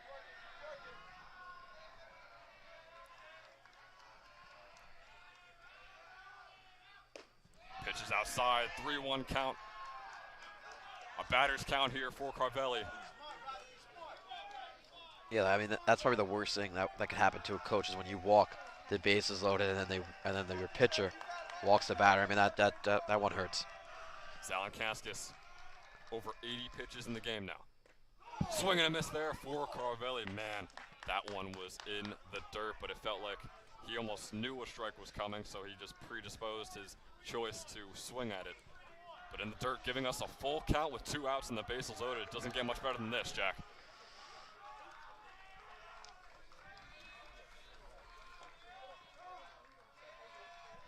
time called. You're going to drag this at-bat on even longer. Can St. Joe's retake the lead, or can Cranford remain on top here in the 4th inning? Here's the 3-2.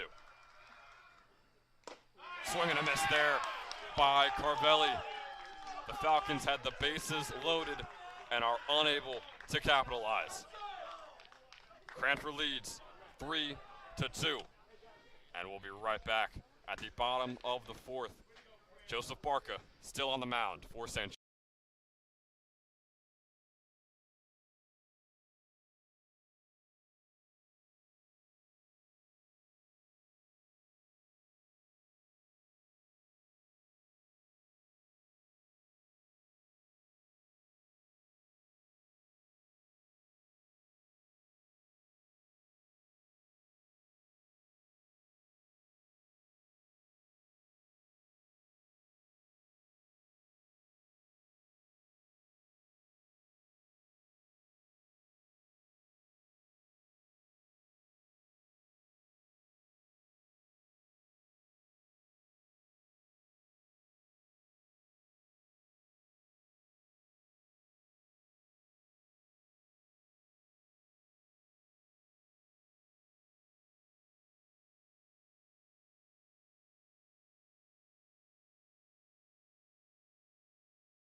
We are back here at the bottom of the 4th inning. Cranford leads the St. Joseph Falcons 3-2 here in this one at the Diamond Nation baseball fields.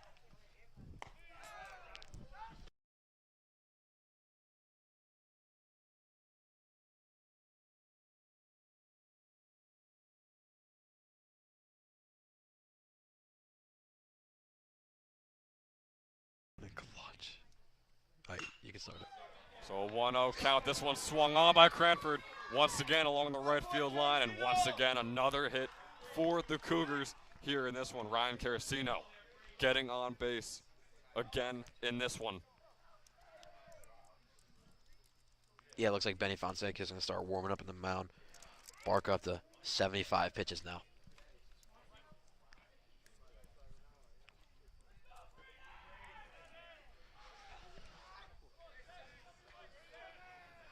So Fry up at the plate now for Cranford with a man on first. This one swung on, gonna just barely go over the net and be a foul ball, giving us an 0-1 count here in the bottom of the 4th inning.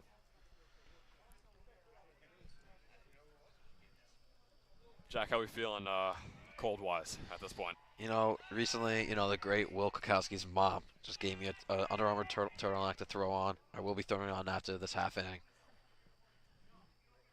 Oh, no. And it looks like the umpire here talking to the coach of Cranford, apparently talking way too much. That's Coach McCaffrey for the Cougars, and a umpire telling him he's got to stay in the dugout for the rest of the inning, possibly the game. I don't know who that field umpire is, but he is just absolutely electric right now.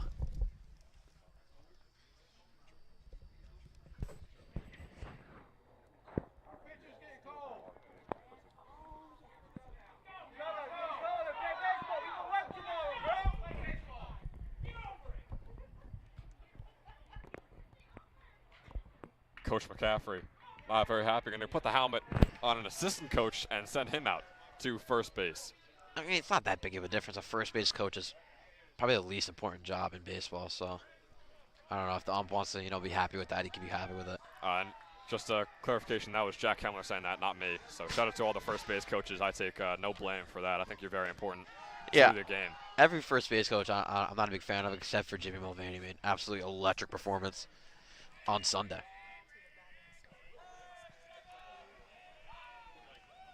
One count here for Fry with a man on first. Swung on by Fry. Is going to be out to right field. Will Ramsey should be able to get under it.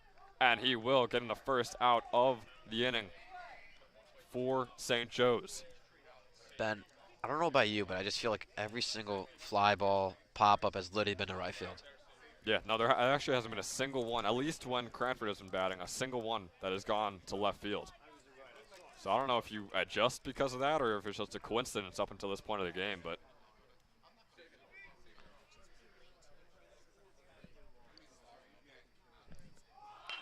there's a bunt here by Barry.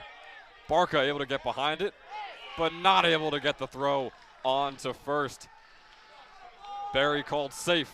So a man on first and second here for Cranford, and that bunt was perfect. I mean, that was the equal distance between Barca and Gialusi. And we saw him just barely get on first. So a bunt and no outs, and the runners advance. Yeah, I could definitely see how Cranford's undefeated. I mean, they play baseball fundamentals, one of the probably the best in the state. I mean, the base running is perfect. That bunting right there is perfect. Just the little things right now for Cranford are just showing them why they're up 3-2. This one swung on. It's going to be a foul ball out to the St. Joe's dugout. Carter up at the plate, 0 for 2 on the day, still trying to find his first hit.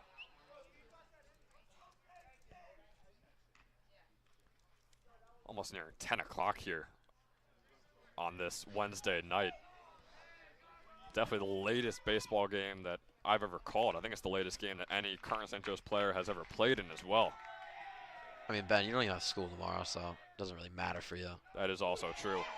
Nice curveball thrown by Barca, giving us an 0-2 count here against Carter. Those off speeds for Barca continue to dominate this Cranford team.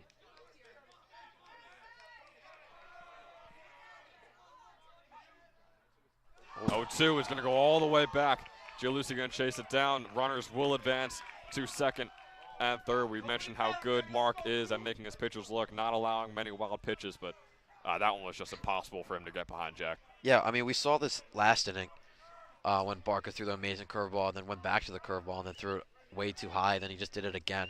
Good curveball, then went back to it and was not good. So he's getting too a little attached to his pitches and just should lay off when he throws it a good one. 1-2 count now here for Carter. 2 runners in scoring position. That fastball a little off to the right, giving us a 2-2 count now. This is a great situation here for the Cougars.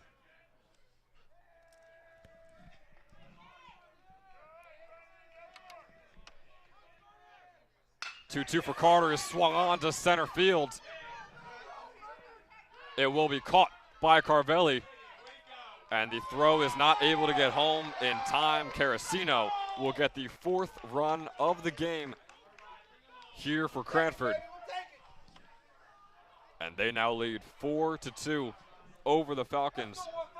An out was earned with the catch from Carvelli. But Cranford extends their lead here in this one. Yeah, I was talking about it. Fundamentals. I mean, this team just plays perfectly, fundamentally. Baseball, the sac fly, just what you want to do right now in this type of close game. Bit of a wild pitch there, almost hitting Jaros in the helmet. Instead, we'll just get a ball to start off this count 1-0. Camera getting a bit wavy here with the net. It's still rolling though, so we're gonna leave it there for now. 1-0 count for Jaros is out to right center field. That might be a double for Cranford. They keep extending the lead here in this one. The run comes home, and that'll be a triple for Jaros if he could stay on base, and he can. The triple for Jaros as well as the RBI. And Cranford takes a 5-2 lead over St. Joe's. Yeah, I mean, it was a fastball, a little low, and I guess that's just a sweet spot. He absolutely ripped that ball to right center. Couldn't ask for a better hit there for Cranford. I mean, that is just a perfectly timed hit with the accuracy going right center field. Looked like it should have got him a double, but the speed on the base running got him a triple in the end. Still 2 outs remain, and a hit batter.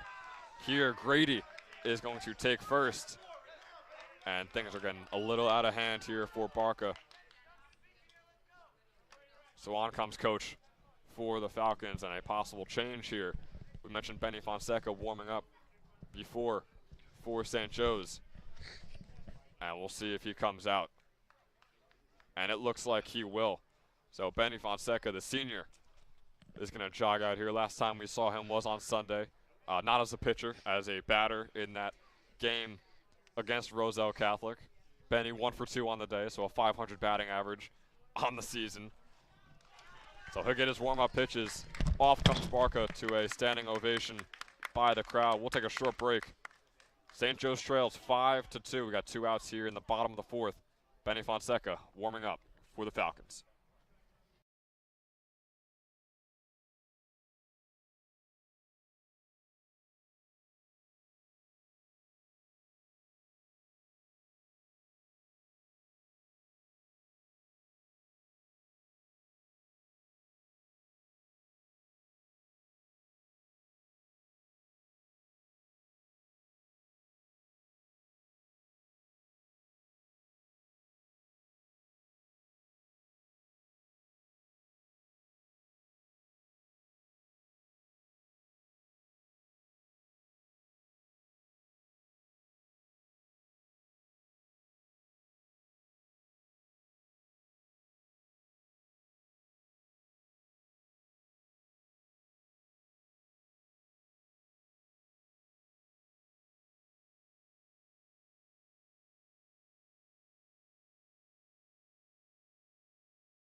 So we are back real quick. Benny warmed up quicker than expected. St. Joe's got a quick out right there. A runner was trying to steal second. Gialusi, once again, showing off that pop time, getting the runner out at second base. So that'll do it for the 4th inning. It's a big one for Cranford. They lead 5-2. We'll be right back for the start of the 5th.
Hello and welcome back to Diamond Nation.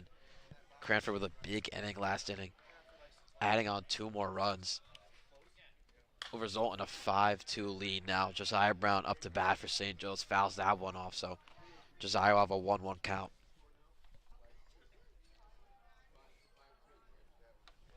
Josiah 0 for 1 on the day. Swings through that one, makes a 1-2. Zalakanskis up to about 84 pitches. Yeah, I can't see him going for much longer, but I mean, this St. Joe's team, batting-wise, has been extremely hot, and for him to only allow 2 runs in 5 innings is extremely impressive. That one was in the dirt. So now 2-2 to Josiah. And he grounds that one over to first base, and he'll field it cleanly. Might get there. No, not in time. Great effort from Josiah, but still will result in an out with Delvecchio coming up.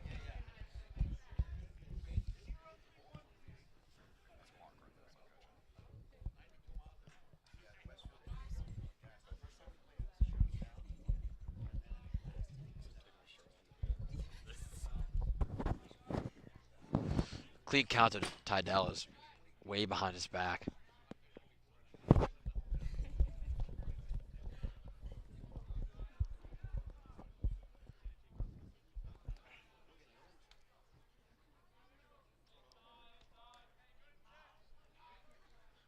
One out to Delvecchio's again behind his back. I probably can't confirm that Tydell does not love that. Almost hitting him twice there, but we'll have a 2-0 count here.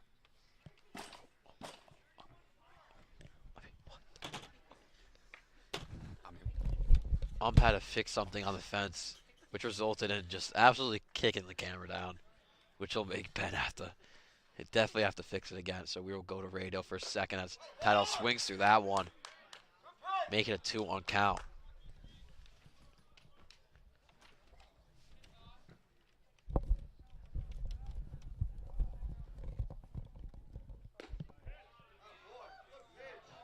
Just off the corner. A lot of people thought it was a strike, but not to the umpire. So 3-1 count now to Tydell.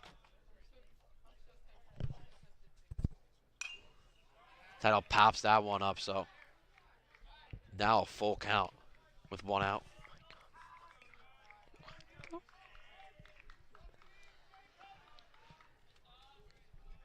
It's a big pitch here for St. Joe's. Payoff pitch is outside. Will put Tydell on first base with Matt Kasuda coming up. And we said it before, Kasuda leads the Falcons in homer. He's got a man on first right now. Wouldn't tie up the game, but it would put St. Joe's in a lot better position. Obviously, it's very rare to see a homer on any at-bat, but if there's anyone to do it from this St. Joe's team, it's going to be Matt. Wouldn't say St. Joe's out of this game, but with such a good Cranford team, it does feel like they're a little bit out of it right now. So any type of run would put them back into it as Kasuda fouls that one off. Once again, the camera is failing on us right now.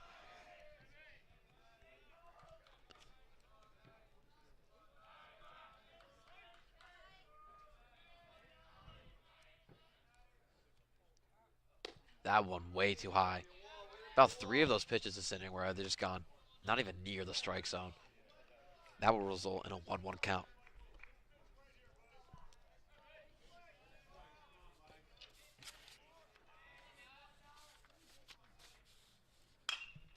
That one is lined in left center and will be down for a single. Tydell advancing a third. It will easily get those. Same as Kasuda. As Delvecchio is stopped at third. So huge chance for St. Joe's here with Joe Zamiti coming up to bat. We'll have second and third off the Kasuda single and runners advance. Jack, I know I mentioned that a home run would have been massive right there, but I think a double will do for now from Matt Kasuda. What a hit there by the junior. And, I mean, just like that, we only got 1 out and 2 runners in scorer's position. And Joe Zamiti up at bat, I mean, with how consistent he has been this entire year, with how much the Falcons trust him, even though it's his first year on varsity. Some real possibilities here in the top of the 5th. Yes, admitted. I mean, almost had a 400 average this year, 393. Also, I think 19 RBIs. So right now, St. Joe's wants to get back in this one. Huge chance. Also, Bobby Christensen on deck, who had a single last at bat. Joseph Mitty will take that first ball outside. Yeah, Joseph Mitty very lenient on swinging the bat. He does have a good eye, but sometimes can be very conservative at times. Right there, obviously, it works getting the ball, but got to be aware of that. The 1-0 to Mitty is fouled off.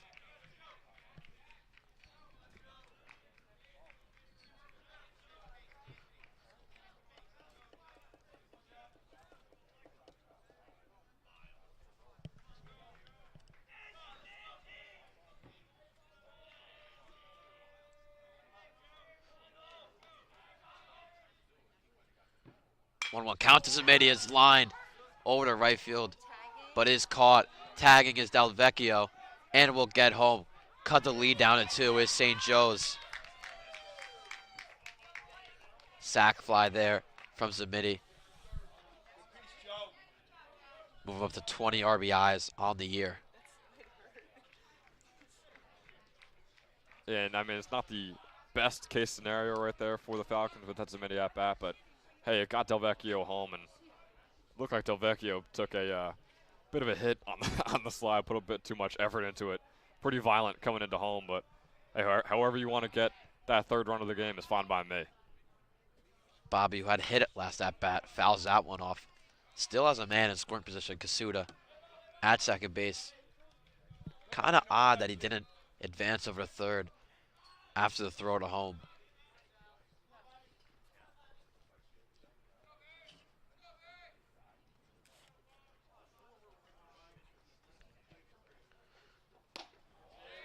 Oh, 1 to Bobby is a good take, but will be called on the check swing, so 0-2 count now. Man, to Bobby. That looked clean to me. I mean, it looked like a good hold there by Christensen. It's going to be called an 0-2. I still think that was a great play by Bobby. And we'll have to see where he does with this pitcher's count with 0-2. Could add a run here, could stop this inning right now for St. Joe's. 0-2, 2 outs to Bobby. Is grounded over the shore. He will field it cleanly. And is called out. Somehow stayed off on the bag with the bad throw. What a play by Carancino. Cranford holding St. Joe's only to 1 run in that inning. Now leading 5-3. Benny Fonseca will be on the mound for the bottom of the 5th after his second inning of work.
Welcome back to Diamond Nation.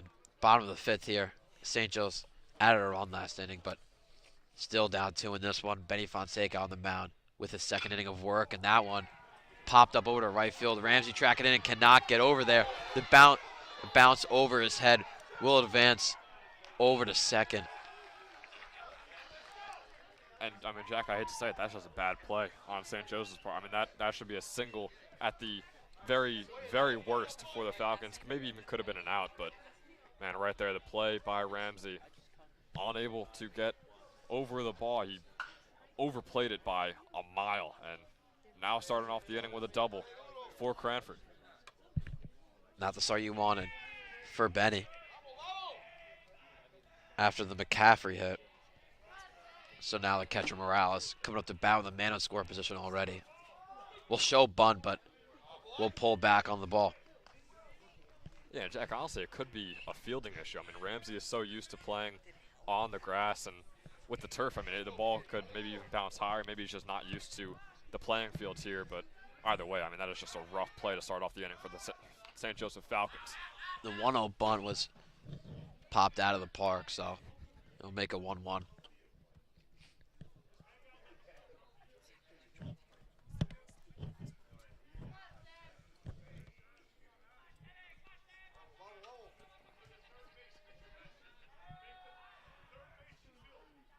Benny now at the 1-1. Morales pulling back on bunt there, so 2-1 count now. Yeah, Jack, if Benny is somehow able to close this game out, not allowing any runs, maybe I see the all-glorious Dougie that he portrayed at the senior prom last night. I will be praying for that celebration from Benny here today. Great pitch there from Benny. 2-2 now to Morales. Trying to get the first out of the inning. I mean, Jack, I'm going to mention it only one more time. That Dougie was immaculate. I'm sure there's going to be some videos coming out of it soon. That one was in the dirt. So full count now.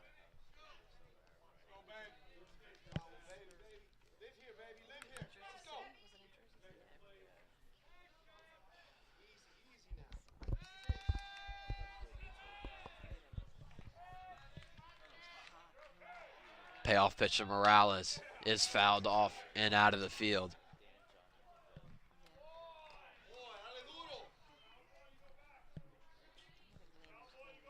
There's been a lot of foul balls in this one for both teams.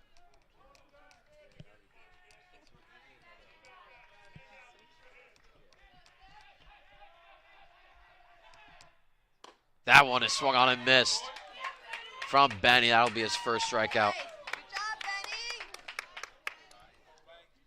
Jack, it might be too soon, but I wanted the Dougie right there. I was expecting a Doug. I didn't get to see it. Still going to be waiting on it later on in the game. It's got to happen. So after the mishap from Ramsey in right field, Benny fights back with a strikeout. Still man on second here, 1 out.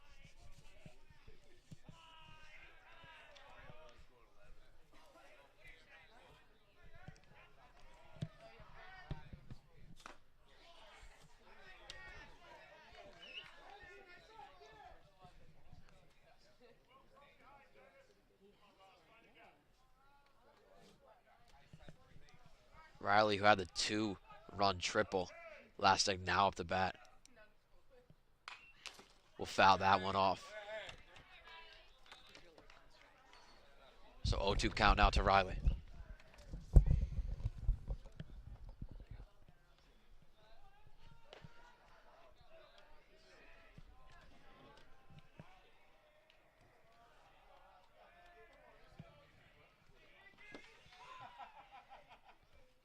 Oh, 2 to Riley is popped up and foul out of the field.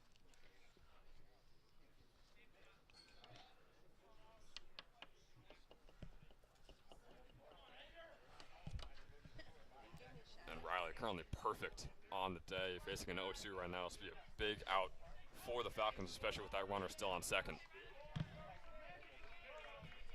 0-2 again to Riley is a curveball. A little too high.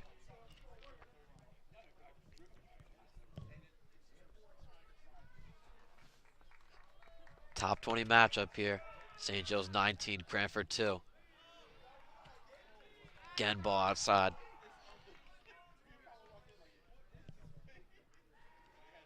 Those rankings according to NJ.com. The first time St. Joe's has been in the top 20 since, I believe, the preseason rankings, Jack. It's been quite a while. for the Falcons. A roller coaster of a season here from St. Joe's, but that one is swung on and missed from Riley. Good job, Benny. Benny really fighting back here after 2 straight strikeouts. Still has a man on second. And Benny, I mean, he is just perfect up until this point. He only faced off against 3 batters, but 3 outs so far in this game. So really acting as a really efficient relief pitcher right now for St. Joe's. Perfect instead of the single. That did result in a man on second right now, so still a man in scoring position.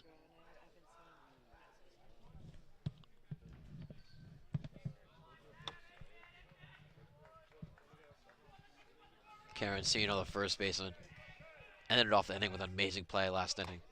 Now up to bat. We'll take that curveball a little up.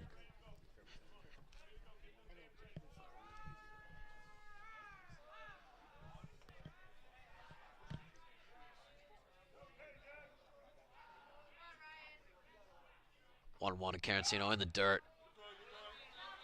One advances the runner on second.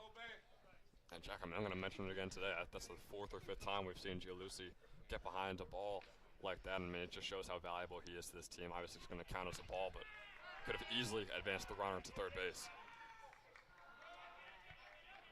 So 2-1, 2 outs. Again in the dirt from Benny. That will advance the runner to third this time.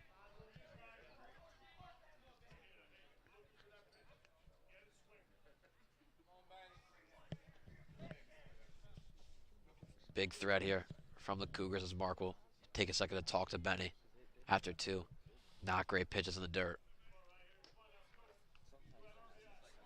Yeah, Benny started off this game really, really hot, but allowing the runner to advance to third right there. Needs a big out here to escape the 5th.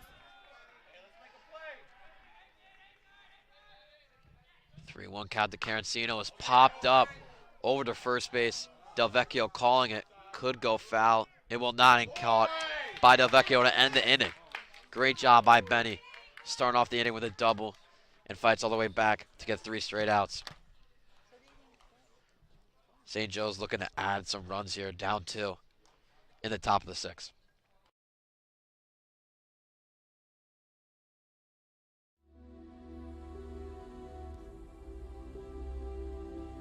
Spring 2022. After a dominating 3 wins in the GMC tournament, the Falcons finally met their match against North Brunswick. 4-2 is your final. For the first time in program history, North Brunswick, you are the GMC tournament champions. The opponent remains the same, but vengeance is a powerful thing.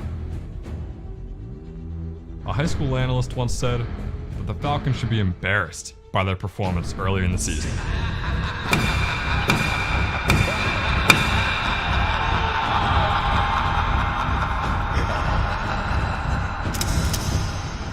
We never had to change.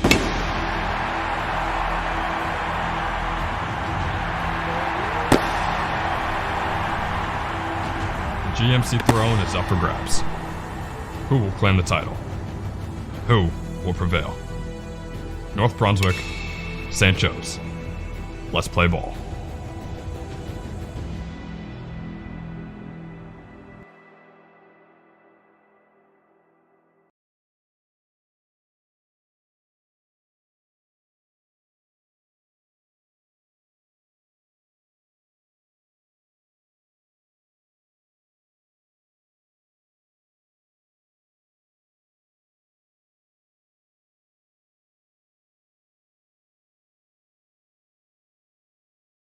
Just asking about. We are back here in the top of the 6th inning. Falcons trail by 2 against the number 2 ranked Cranford Cougars. Christian Ascona up at the plate here for St. Joe, starting off this count with a 1-0. Takes that one inside. 1-1 count now for Ascona.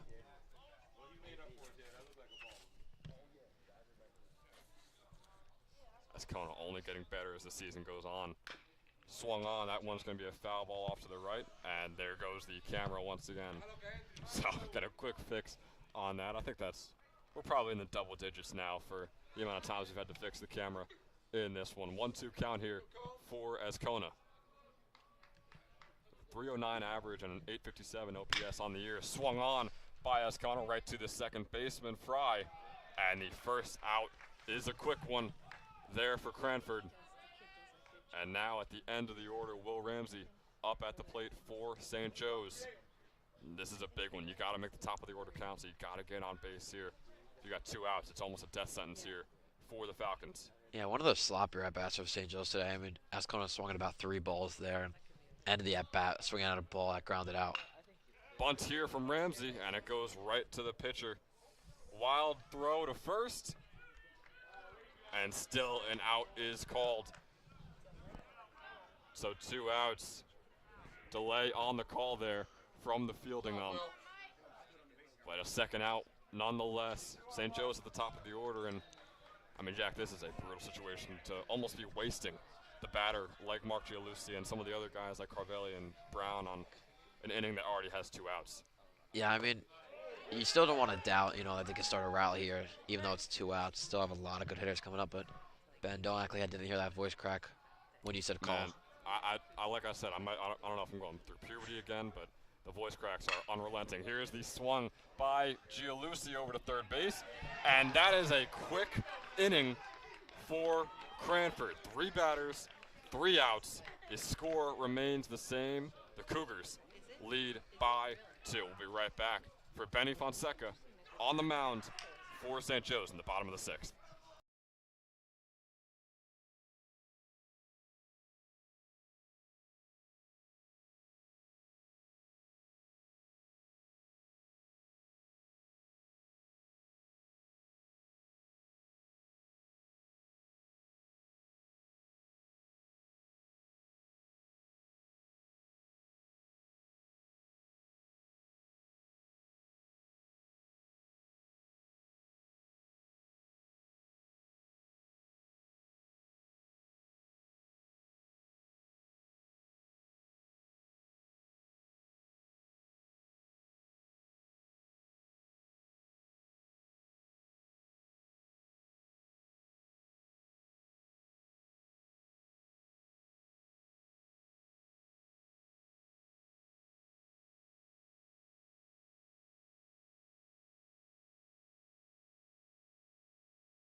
We are back here in the bottom of the 6th inning. It was a quick 3 outs for Zalem Kanskis and the Cranford Cougars. Can Benny Fonseca replicate that here in the bottom? Fry up at the plate, 0 for 2 on the day, looking for his first hit. Starts off this count with a 1-0. Pitch by Benny is a good one, bottom left corner, painting it with that 2-seam. 1-1.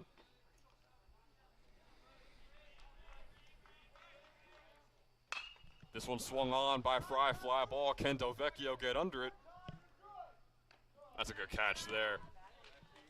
Hear the supporting remarks from Gialucci as Delvecchio gets under that one. The first out of the inning for St. Joe's. Yeah, supporting marks from Gialucci, but I mean, we saw the amazing Johnny Risley, warming up Benny there. I mean, just amazing gesture there. It was great. I mean, he got down and he caught one pitch and he came right out. But, I think that's why Benny got that first out right there. Oh, Benny almost getting that fastball on the inside. Didn't like it. 1-0 count here for Barry. Barry 1 for 2 on the day.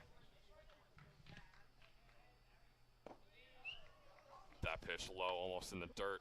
2-0 count here.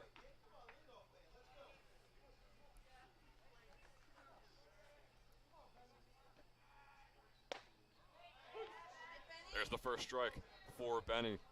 Low down the middle. So 2-1 count.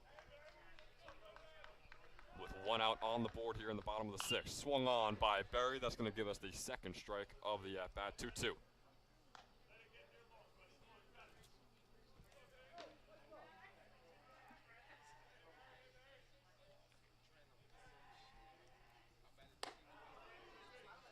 And the 2-2 pitch. Fastball up and to the right. So a full count here for Berry. Has a hit and a run on the day. Swing and a miss there for Benny. Or Berry, it's Benny getting the strikeout there for St. Joe's. Fonseca has come in and fired on all cylinders right now for the Falcons. 2 outs here in the bottom of the 6th. Carter up.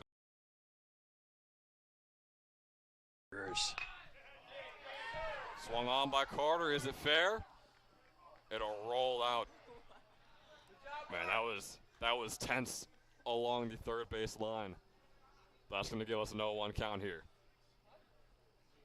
Carter 0 for 2 on the day, also looking for his first hit.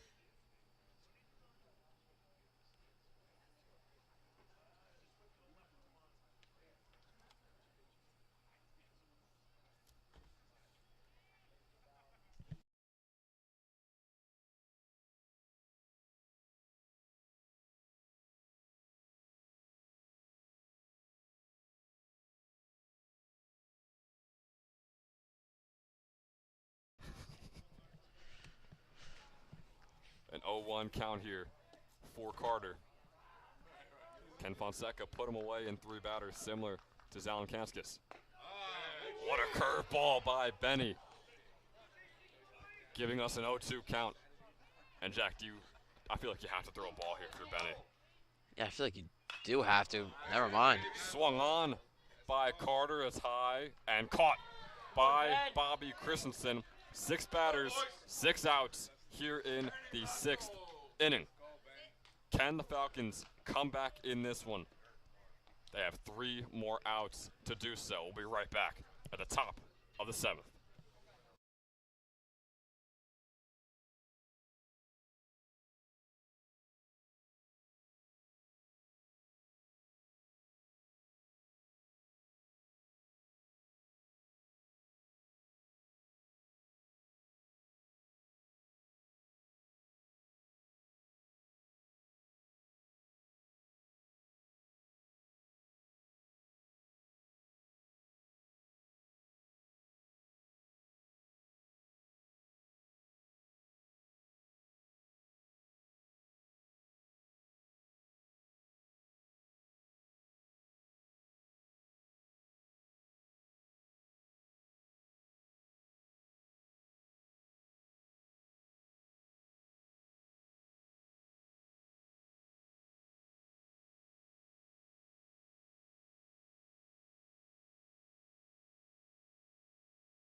We are back. Probably the biggest inning of the game right here. Definitely the biggest inning. Top of the 7th. St. Joe's trying to knock off the only undefeated team left in the state. But Robbie Carvelli starts off this inning with a ground out. So not the way to start the inning you want. And Jack, I mean, the only thing I can think of right now, you got Josiah Brown, very, very good at getting on base, the second highest on base percentage of the team. Then you got the two power hitters, Delvecchio and Kosuda, on deck right now. So if you're going to tie or win this game, I think it is through Brown getting on base and through a homer from Delvecchio or Kosuda. Yeah, that does sound like the possible solution right now. And Jeff, we had our analysts Lorenz and Angelina give us their predictions. Lorenz says a tie game is looming for St. Joe's. Angelina says that a game winner will be had here in the top of the seventh, so we'll have to see. A clean count to Josiah. Ben, it's getting cold here. I don't know. You can't blame me for that. It is getting cold. I don't know if you got ice on your tongue right now, but it's getting icy out here, Jack. Maybe ice in the veins for St. Joe's trying to come back in this one, but strike there. Make it a 1-1 count.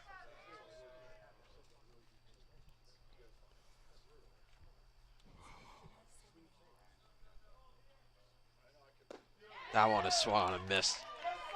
Again by Josiah. And Jack, would you say that this is the toughest matchup that Cranford has had so far in this season?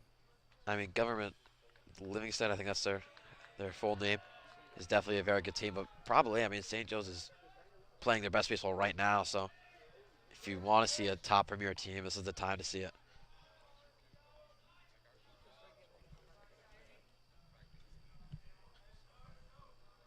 Brown 0 for 2 on the day, also looking for his first hit, and it would be a massive one.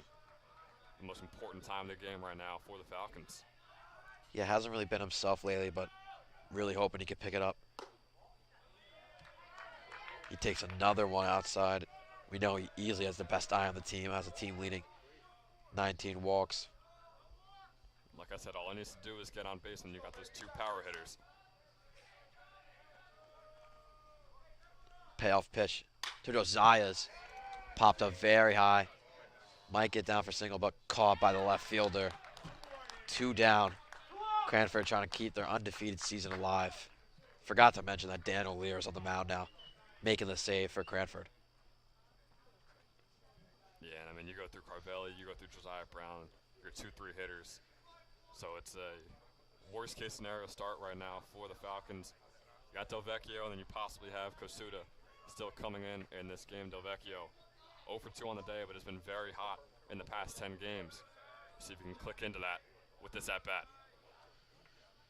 Clean count to Delvecchio's grounded over to second base. Fryer and fielded cleanly and make the out. Undefeated season lives on for Cranford, moving up to 23-0, and St. Joe's drops their 11-game winning streak to Cranford.